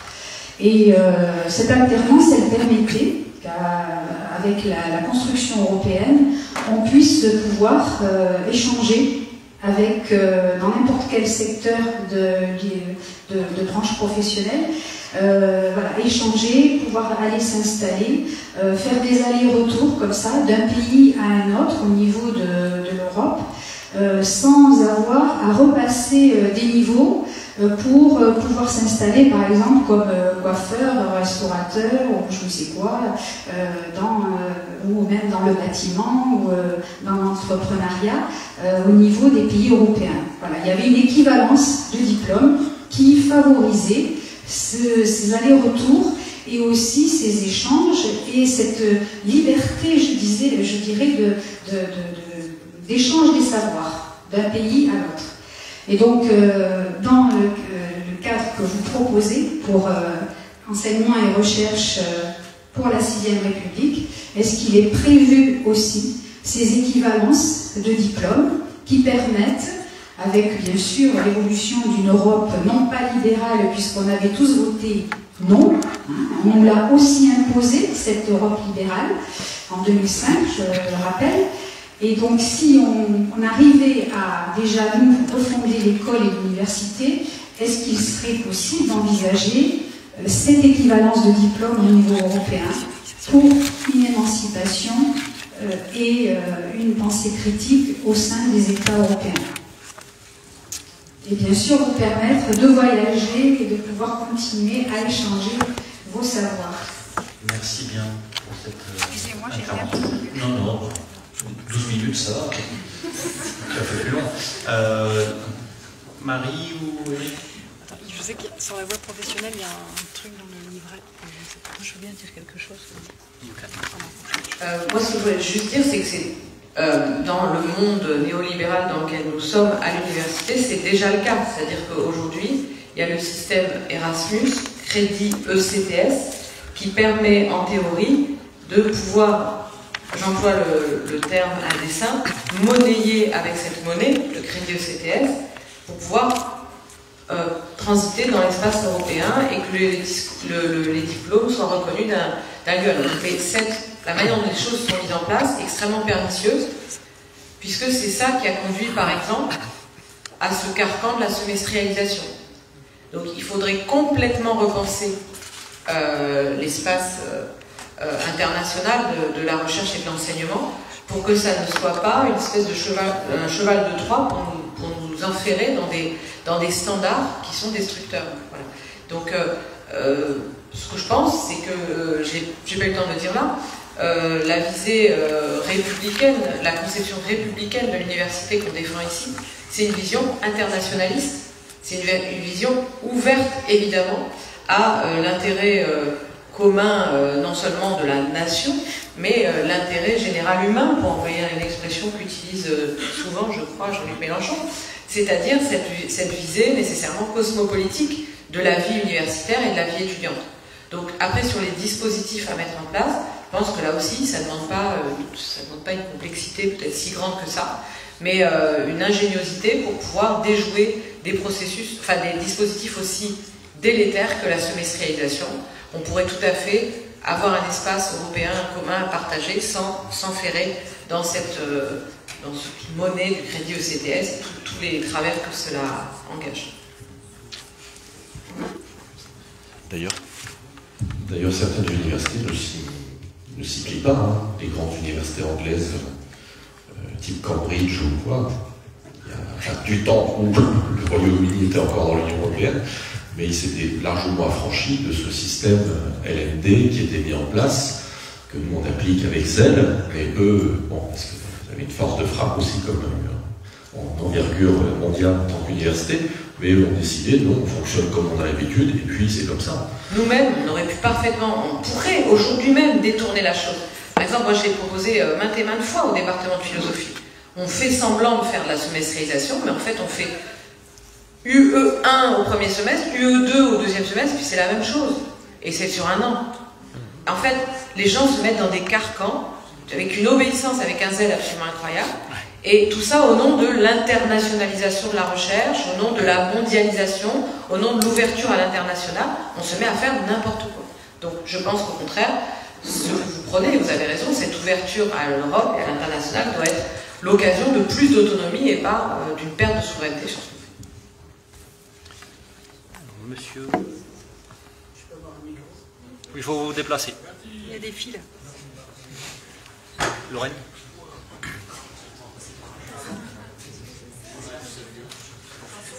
En fait, ils vont pas m'entendre. Bougez pas, on vous amène ça. Celui-là.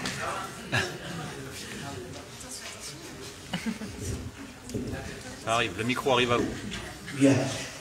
En fait, je ne pense pas que tous les mots viennent du néolibéralisme. Les États européens s'étaient réunis à Lisbonne il y a quelques années et ils avaient proposé que sur l'horizon 2010, tous les pays de l'Union européenne atteignent comme investissement pour la recherche 3% dans la part de leur produit intérieur brut. Or, aujourd'hui, des pays comme l'Allemagne, qui a une économie particulièrement libérale, tous les pays scandinaves sont à 3, 4, voire 5%. Et en France, on est encore à 2,1%. Alors, ce que je veux tirer comme enseignement de ce petit tableau, c'est qu'en réalité, il y a un problème qui est structurel en France et que la recherche n'a pas la place qu'elle a. En d'autres termes, le débat qu'on a aujourd'hui ici, c'est peut-être dans la rue, c'est peut-être dans les amphis, et c'est peut-être dans la salle où il y avait le meeting le vendredi dernier, pour que la société française prenne conscience de l'importance et qu'elle influence les dirigeants politiques. Quand on voit que depuis que la proposition de Lisbonne a été faite, se sont succédés des gouvernements de droite, de gauche, et tout le monde a fait exactement la même politique.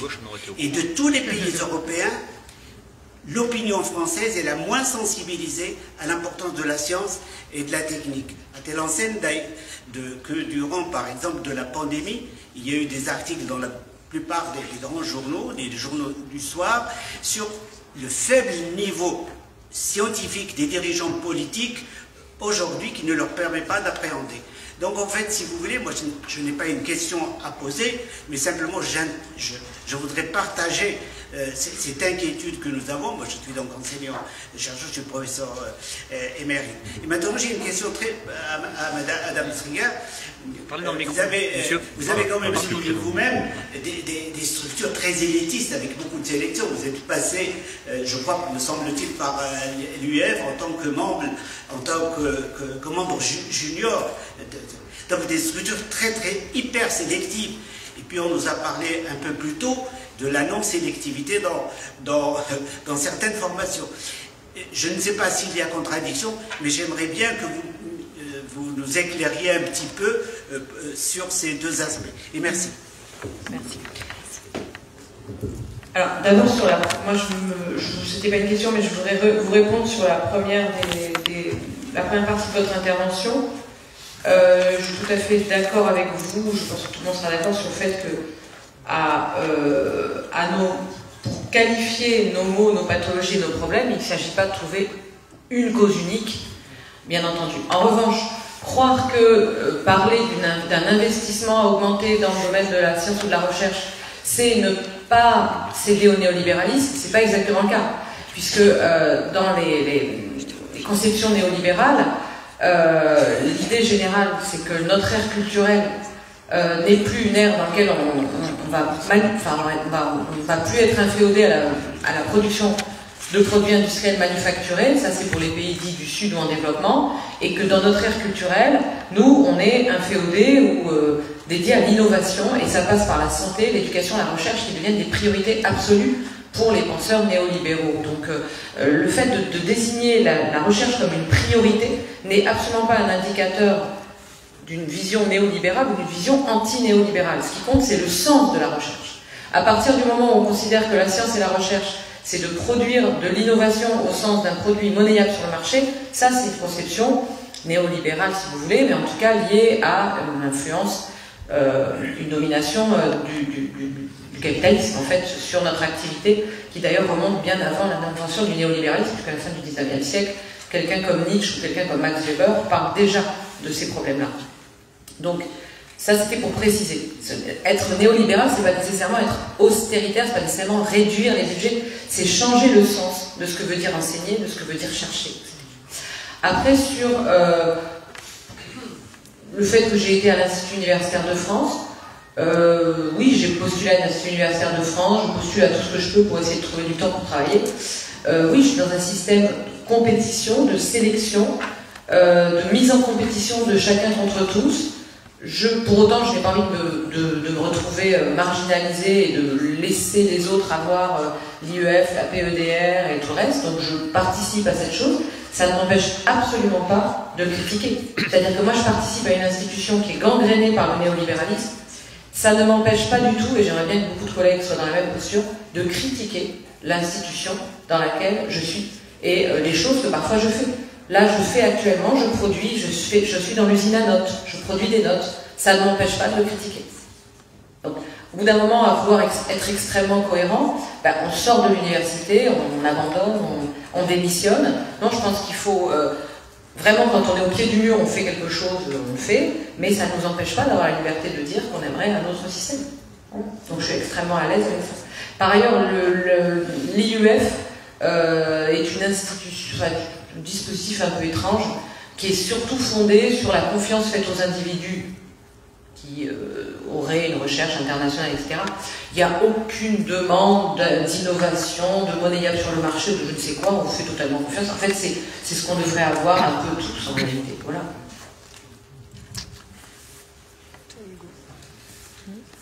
Merci bien. Vous avez des questions ici. Alors après, voilà, on fait les trois dernières questions parce qu'on s'approche de l'heure qui dit à partir de laquelle il y a plus d'électricité à l'université. Je crois que c'est exceptionnel que ça marche ce soir. D'habitude, c'est à 19h. Vous m'entendez? Ouais. Merci à tous les quatre pour vos interventions. Un petit moment ancien combattant. Moi j'étais étudiant du coup en 2009 au moment de l'NRE, j'étais étudiant à Montesquieu, donc avec Eric qui était dans le comité de mobilisation aussi. Et en fait, moi, ce qui me paraît totalement renversant 12 ans après, c'est à quel point en fait tout ce qu'on redoutait dans ce combat contre la LRU est arrivé et est arrivé encore plus vite que prévu. Et par rapport à ce que disait Loïc entre ce fossé qu'ils essayent de mettre entre les prétendus réalistes et les prétendus rêveurs, je me rappelle déjà qu'à l'époque on nous disait mais oh vous êtes parano, vous voyez le mal partout, quel mal il y aurait à rendre les universités autonomes, quoi, l'autonomie c'est bien, etc. Et en fait, quand on regarde 12 ans après, enfin le constat, on vient de le faire là pendant 2 ans, mais dégradation des conditions d'enseignement, non-investissement dans les infrastructures, avec toute l'arrivée de la génération du baby-boom des années 2000, beaucoup de la sélection qui a été mise par Parcoursup, elle est aussi justifiée par ça, c'est parce qu'ils ne veulent pas, qu'ils ne sont pas en mesure de garantir le droit, qu'ils ne veulent pas le droit d'étudier pour tous, parce qu'ils ne veulent pas investir, parce qu'ils ne veulent pas créer des nouveaux facs, etc., et qu'ils ne peuvent pas accueillir tout le monde, et du coup ils mettent Parcoursup pour la sélection. On parlait de dégradation des conditions de recherche, donc le quantitatif partout, etc. Tout ça, c'est arrivé encore plus vite que prévu. On parlait dégradation des conditions de la vie démocratique au sein des universités, on l'a vu avec les fusions, etc. C'est bon. Enfin voilà, tout ça est arrivé, donc moi je me dis, c'est pas tant la question de notre capacité à voir les choses arriver que plutôt notre capacité à bifurquer par rapport à ça, enfin à résister et à bifurquer par rapport à ça. Et ça me fait revenir quand je pense au mouvement Devaquet, le mouvement qui avait lieu en 1986, la loi de réforme Devaquet à l'époque. Il y avait quoi dedans? Il y avait 3 choses. Il y avait l'autonomie des universités, bon, c'est ce qui est passé avec la rue là en 2009. Il y avait la sélection à l'entrée des universités, bon, c'est ce qui est passé avec Parcoursup. Et le 3e truc qui va arriver, du coup, c'était les frais d'inscription à l'entrée des universités, rendre l'université vraiment payante. Et pourquoi ils veulent faire ça? Parce qu'ils sont en train d'essayer d'égaliser, de créer le grand marché de l'enseignement supérieur européen. Ils sont en train d'essayer d'ouvrir le marché pour que les banques puissent endetter des étudiants sur 20 ans, etc. Au même moment où les systèmes qui marchent là-dessus, notamment aux États-Unis, on est en train de dire qu'il faudrait annuler la dette étudiante, tellement elle a pris des proportions. Pourquoi ils font ça? Parce qu'ils se font la thune dessus, et parce que c'est un moyen aussi de contrôle social, parce que quand vous avez un crédit de 20 ans là pour pouvoir étudier, parce que vous n'avez pas le choix, parce qu'il faut étudier, et ben derrière, ça détermine forcément vos choix de vie, quoi. Donc, moi, ce que je voulais dire aussi, c'est que on a affaire à une logique politique de fond qui remonte à très loin, quoi, qui est d'attaquer l'idée d'un service public universitaire émancipateur, parce qu'à l'université, on est à un moment de notre vie déjà où on est majeur, on rentre dans une certaine autonomie, maturité, etc. Et on a accès à un savoir qui est un savoir critique, dans le sens où il a la capacité d'interroger les ordres, les rapports sociaux, etc. Et ça, ils veulent l'arrêter. Ils veulent fermer la porte. Ils veulent que de plus en plus, ça soit réservé à une même classe sociale, quoi.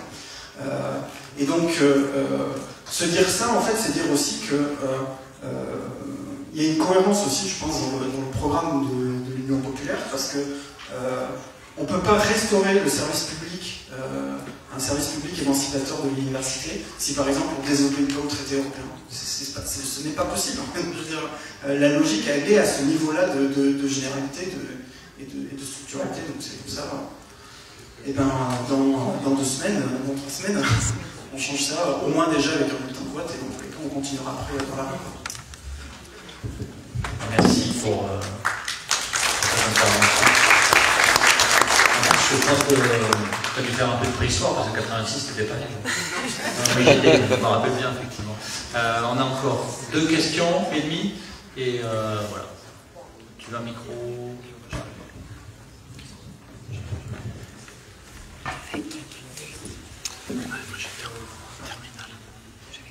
Hop, bonsoir. Alors ça va être une question plus sur l'enseignement supérieur et une question, alors je vais me présenter rapidement, je suis un ex-étudiant du Conservatoire national des arts et métiers, le CNAM Engineering, que Mélenchon avait visité je crois en 2016, une école de jeux vidéo, Et ma question portait d'abord sur le revenu garanti de 1063 €. Est-ce que ce revenu est compris pour les étudiants du privé? C'est une question que je me pose. Et sinon, parce que je le comprendrais très bien, certains secteurs n'ont plus réellement d'école publique, comme tout ce qui est la culture, art numérique et autres. Et est-ce qu'il y a un plan aussi on va dire de réouverture de grandes écoles, vu que c'est maintenant dominé par le marché privé, viendrait alimenter un peu plus le programme derrière. Merci pour cette très bonne question. Non, Très globalement, à partir du moment où on défend l'émission d'un ESR de service public, l'objectif va être de reterritorialiser, de faire en sorte qu'il y ait une université à peu près accessible à peu près partout et que toutes les filières soient représentées pour justement faire en sorte que les étudiants et étudiantes n'aient plus l'obligation d'aller dans le privé pour certaines formations. En ce qui concerne les jeux vidéo, là pour le coup je suis moins spécialisée, mais on a un livret numérique et là il fait partie des rares candidats à en parler. Donc, il y a être fan. Il y a être fan de jeux vidéo, comme il avait dit dans une émission. Quand je parle sous ton contrôle, mais quant à l'allocation d'autonomie, il me semble que l'autonomie c'est pour tout le monde et chacun va où il veut après et fait ce qu'il veut. Après, je n'ai pas vu dans le programme qu'elle était conditionnée à l'arrivée dans l'enseignement public. C'est ce qui me paraîtrait un peu contradictoire avec la mesure elle-même. Effectivement, la question du statut n'est pas précisée, donc elle est ouverte. Et dans le rapport sur l'enseignement supérieur et la recherche dans la 6e République, on a tenu à dire ceci. Elle, donc la nouvelle université de la 6e République, fera donc toute sa place à la création artistique sous toutes ses formes, conçue comme une manifestation essentielle de l'esprit humain. C'est-à-dire qu'on n'a pas du tout oublié toutes les manifestations, toutes les formes d'expression artistique, de la manière la plus large possible, les nouvelles formes, évidemment, font partie de cette recherche exploratoire. Ils doivent appartenir de plein droit à l'université, qui ne doit certainement pas s'arc-bouter sur quelques disciplines jugées hiérarchiquement supérieures parce que traditionnelles. On a un collègue qui travaille sur les jeux vidéo. Il y a eu des journées d'études sur les jeux vidéo ici, mais rattachés aux arts plastiques. Du coup. Dernière question.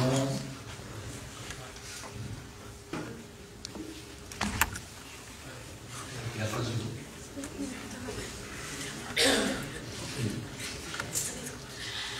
Oui, moi je suis en Master 2. Et donc en Master 2, on recherche toujours un stage de fin d'études en général.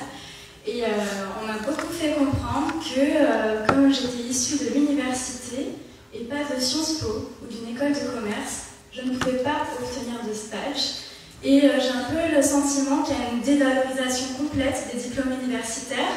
Et je voulais savoir comment, parce qu'on allait un peu redonner de la couleur à ce diplôme universitaire, parce que j'ai un peu le sentiment que, vu des recruteurs, c'est un peu le diplôme chômage. Donc si je suis à la fac, il faut que je passe les concours de la fonction publique, ou que je devienne professeur ou enseignante, ce que je ne souhaite pas forcément. Donc comment est-ce que je peux rentrer dans des filières différentes avec mon diplôme universitaire ?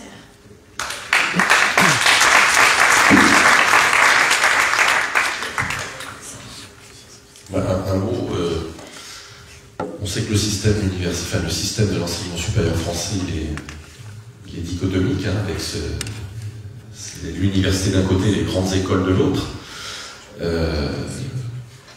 C'est peut-être quelque chose qui, je crois, n'avait pas été fait au moment de la Révolution, qui est de supprimer ces grandes écoles, ou en tout cas de les rapprocher de l'université, ou de les intégrer à l'université pour refaire de l'université, comme c'était le cas dans la très grande majorité des pays, l'endroit où se fait la recherche. Parce que, petite anecdote quand même, nombre d'enseignants dans les classes prépa ou dans les grandes écoles n'ont pas le statut de chercheur. Alors, certains d'entre eux méprisent royalement les universitaires, mais pour faire leurs cours, ils se servent des recherches des universitaires. Donc, l'université, je crois qu'il faut rappeler et ne pas cesser de rappeler que c'est l'endroit où encore, même si plus en plus de précarité, c'est l'endroit encore où les enseignants sont aussi des chercheurs. C'est l'enseignement qui est supposé être fait avec les dernières avancées de la recherche, qui est nourri de la recherche qui se fait. Et c'est ça la richesse de l'université qu'on trouve nulle part ailleurs. Et l'université, c'est aussi elle qui prépare au plus haut diplôme qui existe, qui est le doctorat, et que là aussi qu'on vient de revaloriser parce que c'est pas rien d'avoir un doctorat.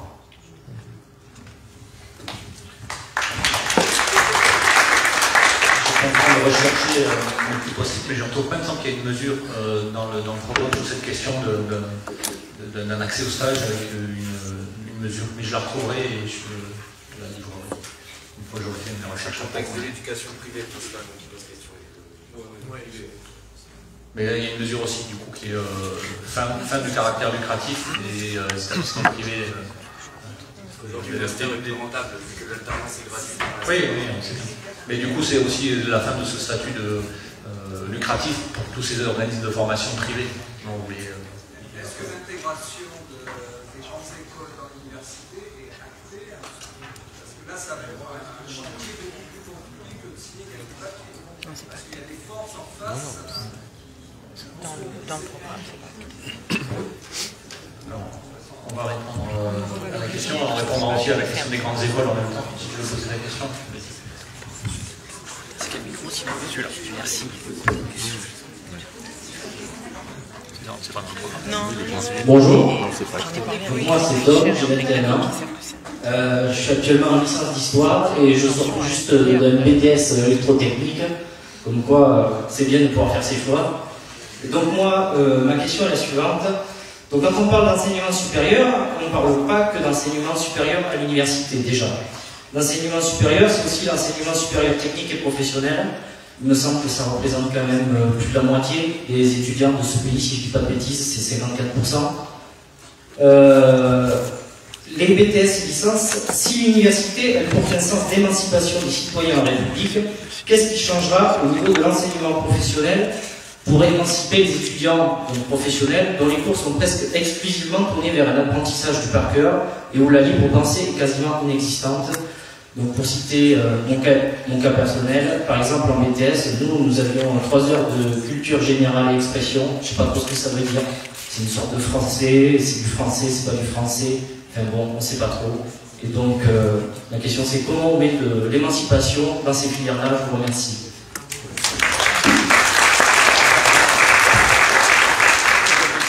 Je viens de dire un mot sur ce champ que je connais très mal, mais je voudrais rappeler une chose. À l'université, au sens classique, il y a de la formation professionnelle.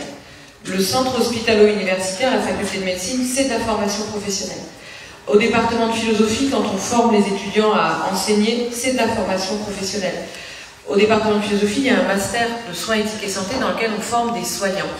Des soignants pour leur exercice en éthique, leur rapport à la santé publique, leurs questions de déontologie, leur rapport au droit. Donc, en études théâtrales, on forme des professionnels. Donc, je dis tout ceci pourquoi? Je dis tout ceci pour remettre en cause la partition qui nous vient, qui est séculaire, entre ce qui serait théorique, qui serait dans la contemplation pure et désintéressée de la vérité, et ce qui serait du côté du savoir technique, professionnel, de la pratique. Je pense comme d'autres philosophes, que c'est un dualisme délétère, et qu'il faut refonder l'université et l'esprit de l'université comme quelque chose dans lequel théorie et pratique sont intimement articulées. Et donc ce genre de dichotomie ne doit plus avoir lieu d'être. Une fois qu'on a dit ça, il faut quand même penser la manière dont on protège, dont on construit une sorte de clôture pour protéger les lieux de formation et de recherche de toutes les forces de prédation qui viennent de l'extérieur, qu'il s'agisse du marché, qu'il s'agisse des donneurs d'ordre médiatiques, politiques, de toutes les formes de pression extérieure. Ça ne veut pas dire qu'il s'agit d'être ouvert à tous les vents et disponible pour n'importe quoi.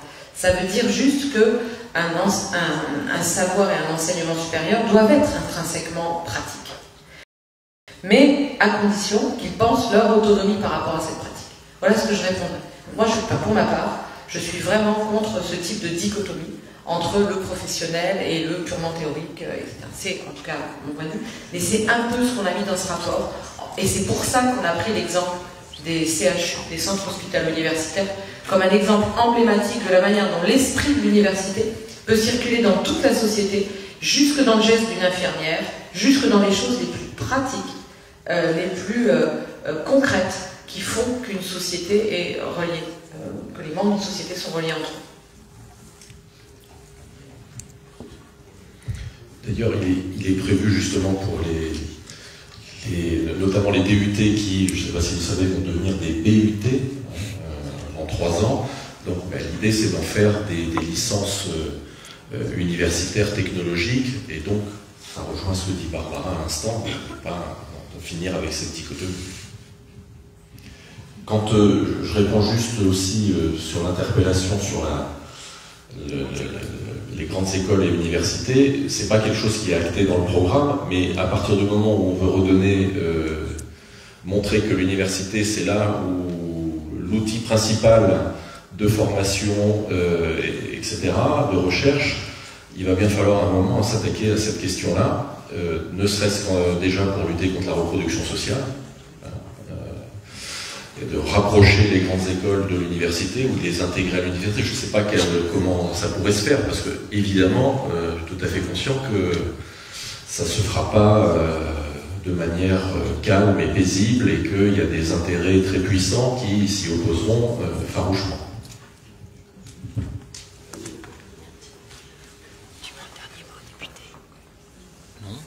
Merci, vas-y, tu conclus. Allez. D'accord. La demande générale, une demande de conclure. Non, c'est pas moi qui vais conclure, c'est Loane qui va conclure.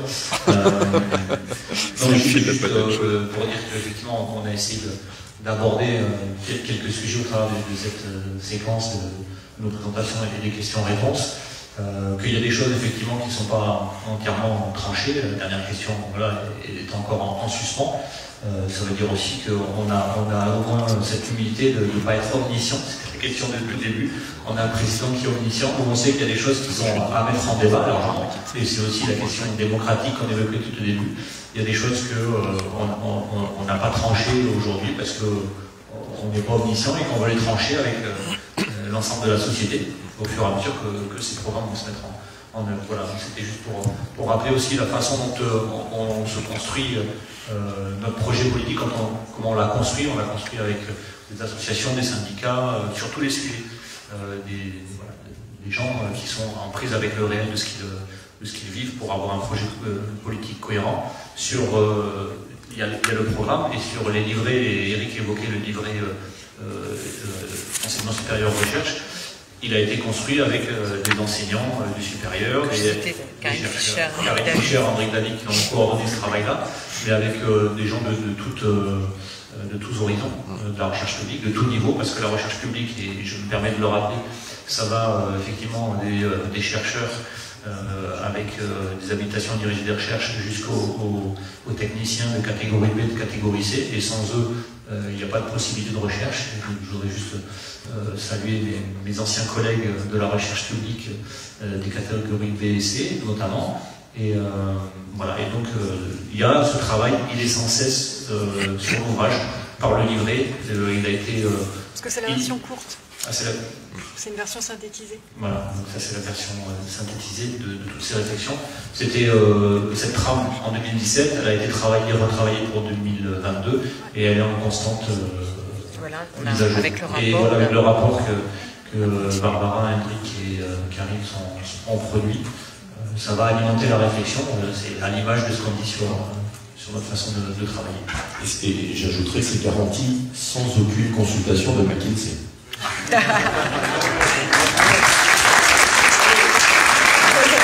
On va rajouter à ça, on va mettre une McKinsey free. Voilà. Ok, merci. Lorraine, petite conclusion. En tout cas, un remerciement des gens et encore à toi et aux organisations. Oui, tout d'abord un grand merci à Marie, Barbara, Eric et Loïc qui sont de très belles interventions et très riches. Et merci à vous tous et vous toutes d'être venus aujourd'hui. Merci pour vos questions très enrichissantes qui ont permis vraiment de construire un débat. Enfin, je dirais que le programme de Jean-Luc Mélenchon, L'avenir en commun, est en vente pour la somme de 3 €. Donc si vous êtes intéressés, n'hésitez pas à venir l'acheter, ce sera juste en bas, là. Et enfin, pour tous les jeunes qui sont venus ce soir, n'hésitez pas à rejoindre les Jeunes Insoumis si vous avez envie de militer avec nous. Vous pouvez vous diriger vers moi.